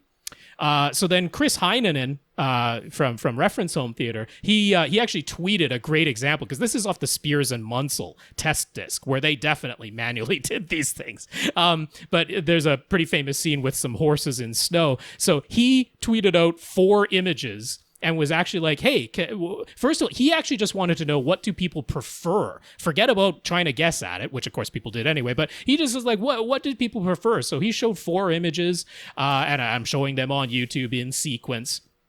And you can definitely see differences as you go from image 1 to image 2, 3, and 4. Now, images 3 and 4 probably look more similar than different, but if you're looking at the background, there's like a little bit more detail showing up in image 4 than in image 3.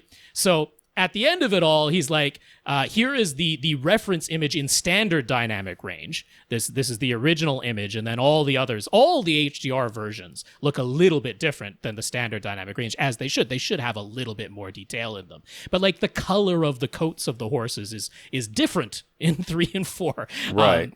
So when you're looking at them. So to reveal what was going on, image number 1, which looks the highest in contrast by far.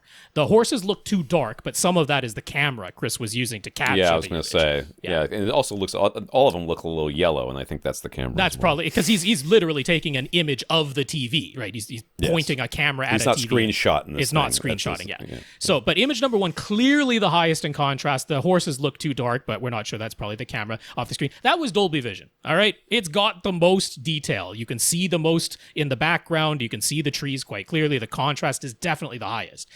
Image number 2, see a lot more in the snow as well. Yeah.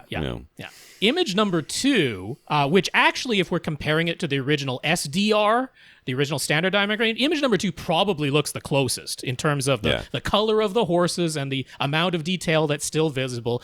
That was HDR10. Basic HDR10, but mastered to 1,000 nits. Interestingly, all of these were taken off of a Vizio M series television, which cannot get higher than 500 nits. So tone mapping was definitely being applied by the TV. And again, he was like, which one do you prefer? Image number 3 is washed out. It's completely washed out. There is tons of detail missing, and the horses are way lighter in shade than they were originally. That was also HDR10, but mastered to 4,000 nits, and this television is just clipping off detail. It is just not able to tone map it. Now, HDR10 Plus, that's image number 4. And if anything, it looks closest to the washed-out, clipped version of HDR10 that was 4,000 nits. It is not retaining all the detail. The color of the horses has changed. It is not the best representation, and that's HDR10 Plus. That was manually manipulated. So HDR10 Plus is certainly no guarantee of anything, really. By and large, the experience has been Dolby Vision does retain the most image detail and the highest contrast. So yeah. I think that's it. That's it. And remember, HDR10 Plus is free. Yes. For, there's no licensing that goes along with it. That's right. Versus, and it was developed by Samsung versus Dolby Vision, which of course was developed by Dolby. And there's licensing and equipment purchases that have to. And Samsung doesn't want to pay for the license, so that's why there's no Dolby Vision on any Samsung TVs. That's right. How are we doing time here? It feels like half an hour left. Tim. Years ago, Tim bought a 2-channel, 31 bands per channel graphic equalizer for his front, left, and right speakers. He also bought a single-channel, 31-band graphic equalizer for his center. At some point, he bought an AV receiver with Odyssey, and those graphic EQs went into storage, and he pretty much forgot about them. But a few weeks ago, he remembered he had them and figured he might as well try to use them with his 2.1 computer speakers. The single-channel unit could be used for the sub. But rather than dig at them out of storage and play with them, he decided to try out a software EQ to see if it would be even worth it. He gave the free trial of Boom 3D a go. Never heard of it, but whatever. He didn't use any of the Boom 3D processing or upmixing, just his graphic equalizer. He mimicked the same bands as his 31-band units and used his Radio Shack SPL meter to take readings of test tones. After adjustment, the results were not so good, but he doesn't know why. He says he mounted the Radio Shack SPL meter on a tripod. He pointed the SPL meter directly at each speaker for measurement, which was a mistake. With the SPL meter where his head would be, he only measured in that one spot. So was his measurement method the problem? If he wants to take better measurements, what does he need to do? Well, the microphone should be pointed straight up, always. Yeah. I mean, generally speaking. Second, if you put it exactly where your head would be, it was too close to the back of your seat. Almost certainly, if you have any sort of headrest there. Taking only in one spot does mean that if you happen to be sitting in a null or a peak, you wouldn't know that. You wouldn't be aware of that. You'd want to measure in more than one location just to see if that very spot for you got 2 ears, even that, even just moving the microphone 6 or 8 inches, so that you're at least sort of mimicking your 2 ears might give you some indication. Well, not only that, just leaning back in your chair a little bit. I mean, leaning forward in your chair a little bit. You're like, oh, that can't make that much. It totally can make that much difference. You even got a subwoofer in here, man. We're talking about all the frequencies. We're not just talking about your 2 little stereo speakers up front. You're talking about all the frequencies, which means just measuring in that one spot, and you correct for that one spot. Yeah. I mean, you would be shocked how much difference some things make. I moved when I was doing the AT3 speaker review, I moved them like 6-8 inches forward, both of them. Completely changed where the nulls and peaks were in my subjective hearing. I mean, and we're talking massive change, 10 hertz differences, 20 hertz differences, from where the peaks and valleys were previous. So there's some measurement issues going on here. Then the Radio Shack SPL meter is not linear. It is not linear at all. I imagine with 31 bands of EQ, that's across the entire 20 hertz to 20 kilohertz. And an SPL meter is reasonably accurate if it's C-weighted from, being generous, we'd say 80 hertz to 8,000 hertz. It's really probably more like 125 to 5,000. And that's even why we only use it to level match speakers. Pink noise or white noise, where it's all the frequencies at once, and we're just trying to get an overall sense of how loud it is. Perfectly fine for that. But for measuring individual frequency test tones, the SPL meter itself is not linear. So there are plenty of things there that could result in, if you just looked at that and said, okay, here's the first measurement, and then how many decibels higher or lower is the next band that I measure, and I correct that in my graphic EQ. There's plenty of issues here. So if you're going to take measurements like that with this thing, I think you should be downloading Room EQ Wizard and then putting in the correction file that they definitely have for the SPL meter. But for the even SPL then, meter. it's not. There's not much they can do below 80 hertz. You can try to put in an offset correction file, but it's really not accurate below 80 hertz. Above 8,000, I probably wouldn't EQ above 8,000 hertz anyway. Frequencies are so directional up there that there's not really any point in EQing way up that high. But if you do want to do this better and have a really, really accurate microphone to work with, Cross Spectrum Labs a UMic 1 that has been individually calibrated. That UMic 1, $110 if you get it from Cross Spectrum Labs. You can get it for $80 directly from Mini DSP without the literally individual to that specific microphone calibration. So better microphone, and have that microphone pointed straight up. Don't have it pointed at each individual speaker. Have it pointed straight up so that it's getting the room and direct sound all coming in, because that's what your ears are getting too. So microphone pointed straight up in a few different positions and with a more accurate microphone. So plenty that can be done there on the measurement front. All right. He asserted that the ideal target curve is a perfectly flat line. He thought that's what he was creating. He started by measuring the SPL of a single test tone. Then he measured the other 30 test tones that matched the bands of his graphic EQ. And then he measured louder and quieter than the first test tone, and he adjusted them up or down by that many decibels in Boom 3D. But listening to the results was very disappointing. So is flat really what he should want? You didn't get flat. I bet you didn't actually achieve flat. Yeah, my boy, that's the issue. You were nowhere near the flat. You were inaccurate. You were trying. Moving the mic as far as where it was aiming from measurement to measurement, then not moving it around locations, and there's many issues with the measurement that was done. So the target is still going to be a flat line, at least as your starting point. There's nothing wrong with preferring a little bit of a boost in the bass, or a little bit of a roll off in the treble. There's nothing wrong with preferring that, but start with the flat line. But almost certainly you did not actually have a flat line with this method of equalization. So, going to get the accurate mic, use Room EQ Wizard. That's a free software program. That's going to play a sweep, not just individual bands of EQ. Because he was playing individual test tones at the specific frequencies of the graphic equalizer. Well, and that's the other thing, too. You don't know what the Q is on that graphic equalizer. I don't know what the Q is. The width, right? To how much to below and above that centered frequency is that EQ being applied. We don't know exactly what that width is. And then, you think about it this way. You could be measuring. So say the measurement you did was at, I don't know, 500 hertz. Yeah. Okay, 500 hertz. And you measured it 3 dB louder than whatever your target was. Sure. Well, you don't know if the next measurement over, which shows, let's say, so 500, so maybe it's 250 is the next one. That's opposite direction, but whatever. 1,000 in my case. Okay. Whole octaves apart. I would hope it's closer than that, but yeah. Say it's that, right? And your next one's like flat, or at the target. Right. But you don't know if between that, between what was going on between those two things, was at 500 hertz, was it going up? Was it going down? Was it coming back down from another peak that was between 500 and 1,000? Yeah. Or was it, or were you smack dab in the middle of that peak? Because that's where you want to be. You want to be smack dab. The reason why these little slider thingies were never a good idea. And I remember when I first started really coveting them back in the day, when the Sears catalog would come in, and I drew myself away from the things I was really looking at the Sears catalog for, and started looking at the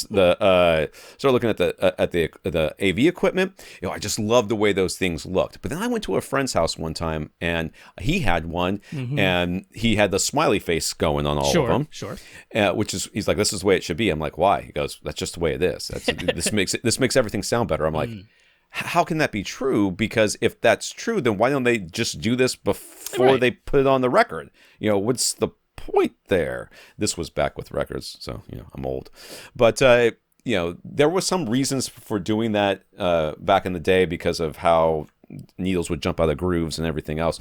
But the reality was, no one had any idea what they were doing. They had no business adjusting these things, right? Because you had no way of discerning what you were doing with each slider. It was just fun to slide things around. I mean, sometimes you can help. It is possible to do so, but it's not really granular enough to do a full equalization. That's why we ended up with first parametric equalizers, where you can manually adjust that Q width, and then you can move the center frequency. It's not just locked to the 31s that you start with, and there's no adjusting up and down. So that's why we did that, and then getting into FIR filters beyond that, where you start being able to say, okay, only apply it for this length of time, or don't apply it for the first 5 milliseconds, but apply it for the next 10. Getting into that stuff, more and more complicated. So the graphic EQ is pretty basic. It's fairly limiting, but still, what you definitely could do is use Room EQ Wizard, You're going to play the sweep. You're going to see the full frequency response, all the frequencies, fully variable, not just limited to individual set test tones. And then in Room EQ Wizard, it has an equalizer calculation function. One of them is a graphic EQ. It can simulate the 31 bands of graphic EQ that you have and say, okay, given what I have available to work with, this is the best equalizer settings. And then you can go ahead and plug those in to your graphic EQ that you have. But Room EQ Wizard will have calculated it for you so that it's not doing more harm than good. That's the whole idea. So going back, it's all starting again with the measurements. Get that UMIC 1, use Room EQ Wizard, and that'll really help you out. And the next thing I'm going to say it after I read this question, because this is going to be applicable here. He asks, is this whole EQ idea even worth it? Should he maybe just buy some well-reviewed desktop speakers and accept whatever they give him? I think the EQ idea is worth it. I think that you're going about it, because if you think about what you're going to end up having to do as far as time and money and aggravation and everything else, if you just got yourself a little AV receiver, well, there's that that wouldn't cost you much more than all the other things you, because I'm telling you right now, there's a mini DSP in your future. That's the next question coming up. You're going to end up with doing all this stuff and then getting rid of the parametric EQ, and then you're going to end up with a mini DSP, and you have to buy the microphone and do all this stuff. You could go to Accessories for Less, get like an AV receiver that has a decent, like even if it's just XT, Odyssey on it, or a Yamaha YPOW that has a high enough room correction program, and then just go with that. I think you'll end up being happier overall with the results. I mean, I can see where the aggravation level will be way level. He remembered he has these graphic EQs already. He's like, hey, can I use them? I'm going to try this out. Yeah, you're going down a bit of a rabbit hole. And Tom, what if he gets the UMIC 1 and Room EQ Wizard and he measures it, and then he gets the AV receiver and he does Odyssey Multi-Q XT and he looks at the results and it doesn't perfectly overlap with the target, Tom, even after running Odyssey. What then? What can he do? Now we're on to room treatmeven, right? Now we got to start treating your little office or wherever you're sitting and everything else. And we might get to there's the mini DSP end to anyway. Yeah. I've even forgotten what speakers he has. Did he even tell us what speakers he has? I don't know. Yeah. So getting new speakers isn't necessarily going to make things better or worse. They might just be exactly the same. If you're really worried about EQing this thing, then I would definitely start looking at something more, either just submit to it and get ready for it, because and start spending the money on it and do all the stuff. I don't think these sliding graphic equalizers are the answer to your problem. But like I say, if you use Room EQ Wizard and follow its calculations under its equalizer setting, you can do more benefit than harm. That is absolutely doable with what you already have on hand. Yeah. It's just going to end up. So anything else? Whatever. Last one. Outside of his computer system, if you wanted to set up a 2.1 sound system for TV and movies using a stereo receiver with no room correction, what's the best way to handle that? Mini DSP, microphone. I would definitely get the corrected one in this case if you're gonna if you're gonna buy it for two different things, which is essentially where we're at right now. The thing is, though, to use a mini DSP, you would have to your receiver would have to have pre-outs, and then you would have to go from the receiver to the mini DSP, and from the mini DSP to a separate 2-channel amplifier. Like that's the only way that you can outboard apply equalization to a stereo receiver that doesn't have any room correction built in. You have to take the line level signal out of the receiver, put it into something like a mini DSP, and then from there to a separate amplifier. So you're looking at, it's going to end up being the same cost or more than just purchasing a new receiver that has room correction built in. That's pretty much guaranteed, right? You're right. So, yeah, that's what you end up with. Adding EQ means buying something. There's not really any way around it. Right. Have fun. Let us know how it works out for you. We'll be curious. Henry. First up, Henry wrote us a little while ago asking if there's something he could do short of touching... Short of touching without the construction. of his house to prevent his projected image from vibrating anytime he opened or closed his theater room. He ended up just lining the door jamb with thin rubber pads. It isn't perfect, but it's an improvement compared to before, and he has mostly fixed the issue. Now on to his question. He upgraded his projector. He replaced his Epson 5040 UB with the JVC NX5, but when he is trying to align the image on the screen, he's having some trouble getting it perfect, and it really bothers him if the grid lines are not absolutely perfect. What complicates matters is that his front wall was not built at a perfect 90-degree angle to the side walls, and his screen is also not perfectly flush against the front wall. If we were to line up his projector so that is perfectly parallel with the side walls, and the right side of the screen would be farther away, the left side, and the left side of the screen would be closer. Not a lot, but enough to create a noticeably trapezoidal image instead of a perfectly rectangular one. He doesn't want to use keystone correction, so he has rotated his projector on its yaw axis a little to the left, and the use of the projector's lens shift to move the image back over to the right. That's what I was going to suggest, so I'm glad that's what you did. Yeah. After having done that, the top and bottom and right side of the alignment grids all look perfect along the edge of his screen's frame, but the left side is slightly misaligned. It's perfect at the bottom, but angles in just a bit as it goes up. He can't seem to get it perfect. When he had the Epson, he managed to get it just right by carefully adjusting the rotation of the projector, but with his JVC, it's just a tiny bit off no matter what he's tried. He's thinking that what he needs to do is physically slide the JVC a bit to the right on his ceiling, so he's wondering if he should buy the Chief ceiling plate that allows you to slide the threaded coupler to the right or left. What do we say? I said get over it, but there's that one option, but I completely understand what he's talking about. The easier solution for this, because it sounds like either your top or your bottom is a little bit, is closer. You've got some problem with the top or the bottom. He's not seeing it. He's like the top, bottom, and right side all look perfect. That's why in his mind he's like the whole thing just needs to be shifted, because that when you're picturing it, you're like, okay, the whole thing just needs to be shifted so he can rotate the projector just a little bit more. In his mind, that's what's wrong. But this is a thing that is puzzling to work through in your mind. It isn't always super intuitive. What is actually going on here, the real situation that you've achieved here, Henry, is that you have an ever so slightly trapezoidal image. This is like the top of your image is ever so slightly narrower than the bottom of your image, and you've aligned it so that the right-hand side of that trapezoid is now perfectly up and down. So the left-hand side looks like it's leaning in ever so slightly, but only up at the top, right? That's the trapezoid. The trapezoid is ever so slightly cockeyed. Now, because it's so little, you're not seeing the misalignment on the top edge and the bottom edge, but that is what has happened. You got tiniest bit of trapezoid.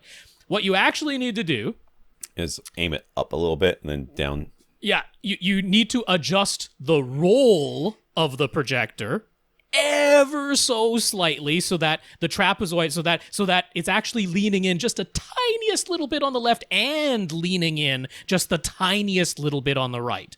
And that's having the trapezoid now perfectly aligned in the roll axis. That's what you need to do first. And then you will need to adjust the pitch of the projector ever so slightly up. Wait, which way? See, I'm getting confused trying to picture it too. One of the ways. There's only two. Try them both. Yeah, ever so slightly up, because what is happening is that the top part is a tiny bit narrower than the bottom, right? So that means that right now, the bottom of your projector is a tiny bit farther away than the top. So that's why we love those worm gear adjustments, right? Because it's really, really slight what he needs to do. But that's first, the roll and the pitch, so that it is perfectly rectangular. It looks like you already adjusted the yaw pretty darn well, so that the image is coming out like perpendicular to the screen, since the screen itself is slightly askew. But that's what you need to do first. And then the lens shift. Thank goodness the JVC has generous lens shift, because then the lens shift means you can align what is now a perfect rectangle to your screen. So he was like, okay, I used like a level to make sure that the roll of the projector was perfectly level to the earth. But it turns out that's not quite what you need. You need to adjust the roll ever so slightly because you actually have a trapezoid that you've just made the right-hand side of that trapezoid perfectly vertical, leaving you to see the left-hand side leaning in. So there you go. Tiny little roll adjustment, tiny little pitch adjustment. You'll probably need a tiny little yaw adjustment again. Now you got a perfect rectangle. That is perpendicular to screen. A tiny little brain adjustment and ignore the dang thing because you'll never see it in real life. You could just do the slightest bit of overscan, Henry. That is the very easy solution, is the zoom to give you just the tiniest bit of overscan so that this ever so slight misalignment is all onto the border, the black borders of your screen, and you will never see it with real content. With real content, you will never, ever notice that you have the tiniest bit of overscan. There is no need to buy anything. You don't have to buy anything. You do not need a mechanical sled whatsoever. All right. Saving money left and right. Last question. Reginald. Okay. Alrighty. So even if a given pre-pro and AV receiver, and it was written on here. Yes, not me. I put it in. Time. Well, because we're back with Reginald. We're back with the pre-pros versus receivers. Yes. Just grumble. So even if a given pre-pro and AV receiver are basically sister models and they share the same preamplifier circuitry and processing, but the receiver also packs in amplifiers due to economies of scale, the receiver version is sold at a lower price. He looked.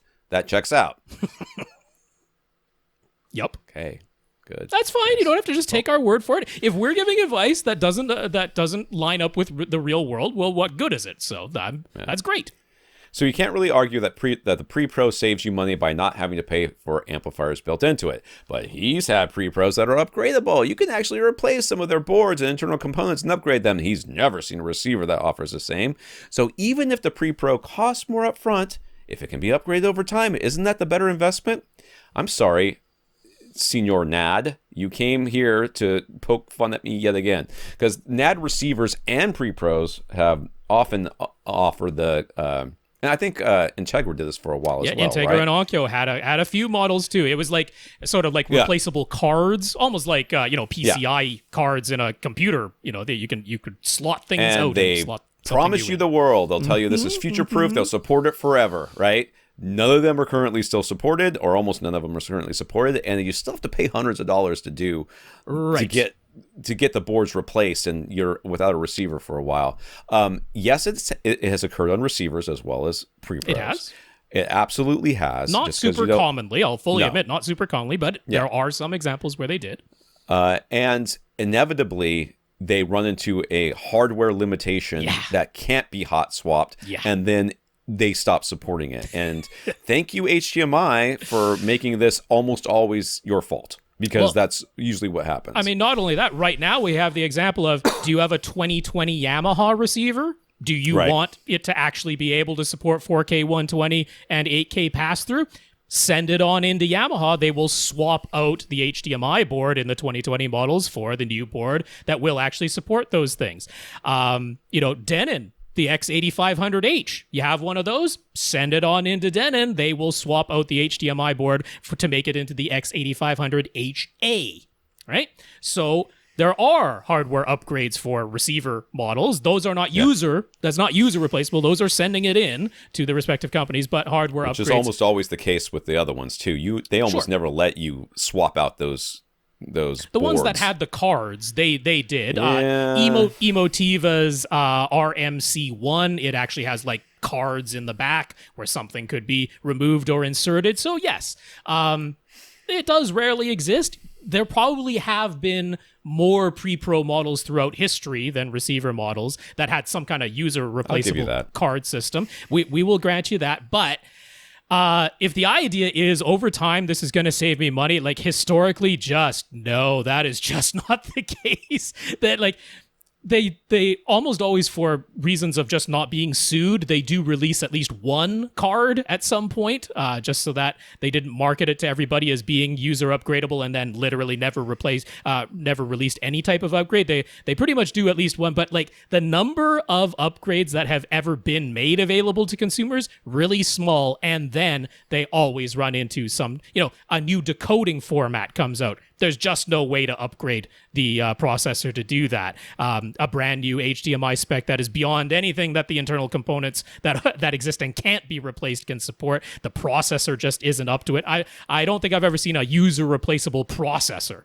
Like a processing unit I'm talking about inside. So yeah, once you reach those type of things, you're on to replacing the entire unit again, and over time, it just isn't a cost savings.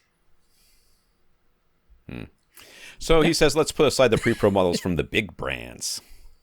The pre-pros that are really identical to the mass market receivers except for the amplifiers. Let's put those aside. Yes. If we look at the specialty brands, aren't you getting superior internal components in the circuitry? You get what you pay for, right? Inexpensive mass-produced models just don't sound as good. What's our take on that? Prove it. That's my take on that. Okay. Come at me, bro. Blind listening comparison. Blind listening comparison. Yeah. You don't know which one costs more. You put them side by side, and you switch them somehow magically, not changing anything else in your system except for the pre-pro, not the amplifier, not the cabling, not that makes any difference, not the speakers, not the room, not the room, not where you're sitting, not what's playing, or the volume at which it's playing. Very key, the volume at which it's playing. And prove to me that those two things sound exactly the same. Or one sounds better. We flipped it around. Yeah. The original question was asking us to, do we have proof that receivers, or what was it, that separates do not sound better than receivers? Now we've come right around. We're saying, okay, the specialty pre-pro proved to us that it actually does sound. My hypothesis is that they sound either exactly the same, or the specialty pre-pro sounds worse because they don't have the room correction applied. Now, if you decide not to apply room correction to both of them, they all sound exactly the same. Exactly. Yeah. The same. The whole, well, so I mean, this again, I don't blame anybody for the logic thinking that says, okay, this one costs more. There must be a reason it costs more. How could they get away with it? If it didn't do anything better, how do they get away with it? I mean, this is the power of marketing. That is the whole point of marketing, is to get you to agree to pay either more or at all for something that you don't truly need. That is the whole point of marketing. We can actually make an analogy here that I think is fairly apt, and everybody loves it when I do car analogies. So let's do a car analogy real quick. A Ferrari costs more than the Honda or a Toyota. Therefore, it is more reliable and will break down less often. Makes sense, right? You paid $250,000 for this car. Ain't nothing going to make it break down. Right? It's not going to break down at all, right? Because you paid more. Now, if you think that's true, then you can also make the same claim about expensive pre-pros being better than mass market. I don't even know if that's the right analogy, though, because I mean, by and large, the Ferrari will go faster than your Honda Civic. There is a real objective, measurable, and very subjectively noticeable difference in those things. We're going to say, if you'd look at the objective measurements between, okay, this is pre-pro for pre-pro performance, right? This is a receiver used as a pre-pro. We are putting aside the built-in amplifiers. We are turning off the room correction. Let's get those things out of the way. If we look at what is coming out of the pre-amplifier section of an X3700H, all right, you're talking about the biggest brand in AV receivers, their most popular model. So there's nothing more mass-produced than that. Objectively speaking, what is coming out of the preamplifier section of that mass market Denon AV receiver is measurably slightly better than any of the pre-pros, the specialty brands, the mass market brands, any of them. It has been better on that. Now, we're talking about a difference that I would never say is audible, but if we're just looking at the raw measurement numbers, that one is at the top of the pile right now in Audio Science Review's, entire chart of everything that they've measured. So that is it's an understandable misconception. I have no problem with having come to that thought, because that's what they're all been marketing. That's the whole point. Their marketing has been successful on you, Reginald. And there are people paid millions of dollars to make that happen. It's no accident, and I don't blame you whatsoever, but it is a misconception. Yes, I 100% agree. Audibly, they will sound the exact same, I think. unless you're not keeping something constant. Sure. Objectively, you can measure maybe some differences one way or the other. I would have, depending on which receiver or pre-pro you're using from the mass market ones, like Rob said, it could measure better, could measure about the same. But I don't care how much silver wire or extra feet on the bottom of them, or the gold plated this, or the cryogenically frozen that they put inside these things, or how it's a single ended fully isolated XLR pathway. It's not gonna matter. It's not gonna matter. It's not gonna sound any different. The other really fun thing is, guess who actually physically designs and manufactures a whole lot of those specialty brands? It's Jade Designs, big time. The ones that you'll get from Emotiva. ATI, I mean, not actually even ATI, but like ATI's behind the scenes company. Right. So that you're getting those from Monoprice. Right. Or Denon and Marantz.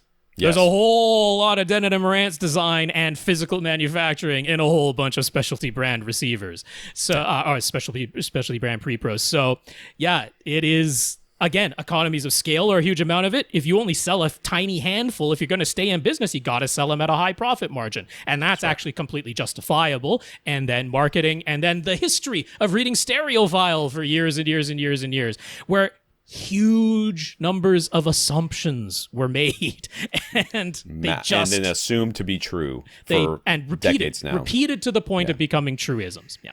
So, Infinite Gary is left on the list, so nobody gets to drink because we didn't actually answer an Infinite Gary question. But you said your friend's room that you visited. I know we're over time, but you said to remind you. So right here it is. I don't know what you got to say. So over the weekend, a friend of mine's his wife's 50th birthday, and so he had people over, and he was going to play music, and I said, oh well, you've got this receiver that I have given you, so I know what it can do.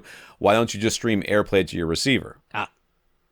He's like, okay, how do I do that? I'm like, I don't know. I mean, he might never have connected his receiver to his Wi-Fi network. That's entirely possible. It needed. I think it needed to be hardwired.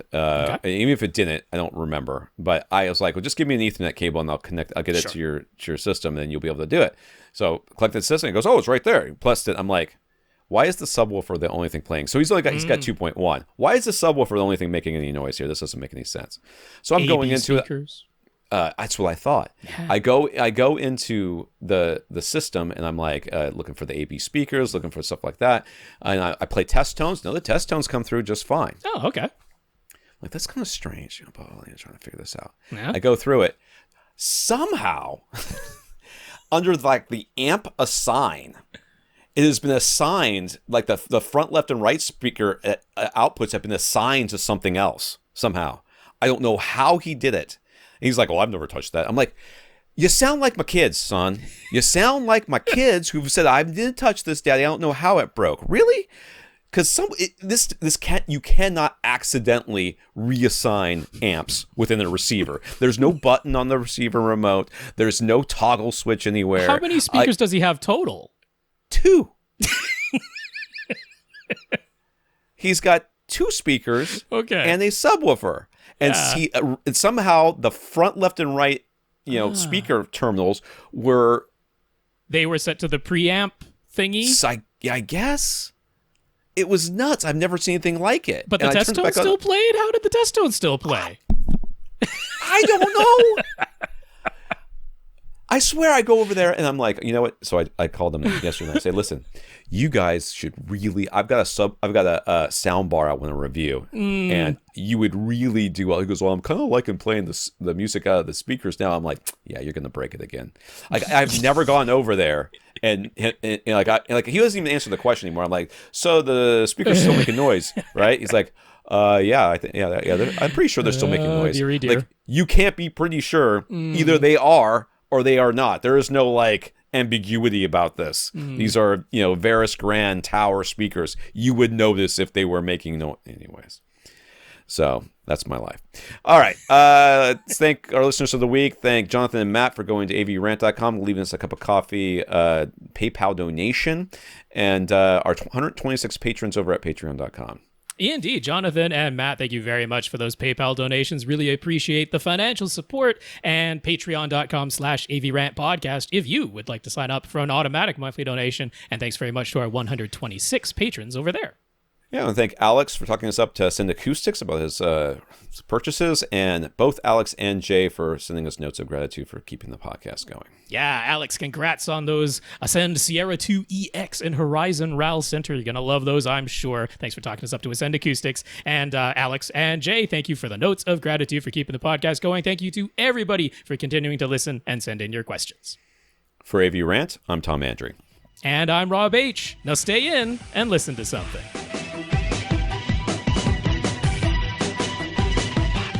Want your question answered? Send it to question@avrant.com.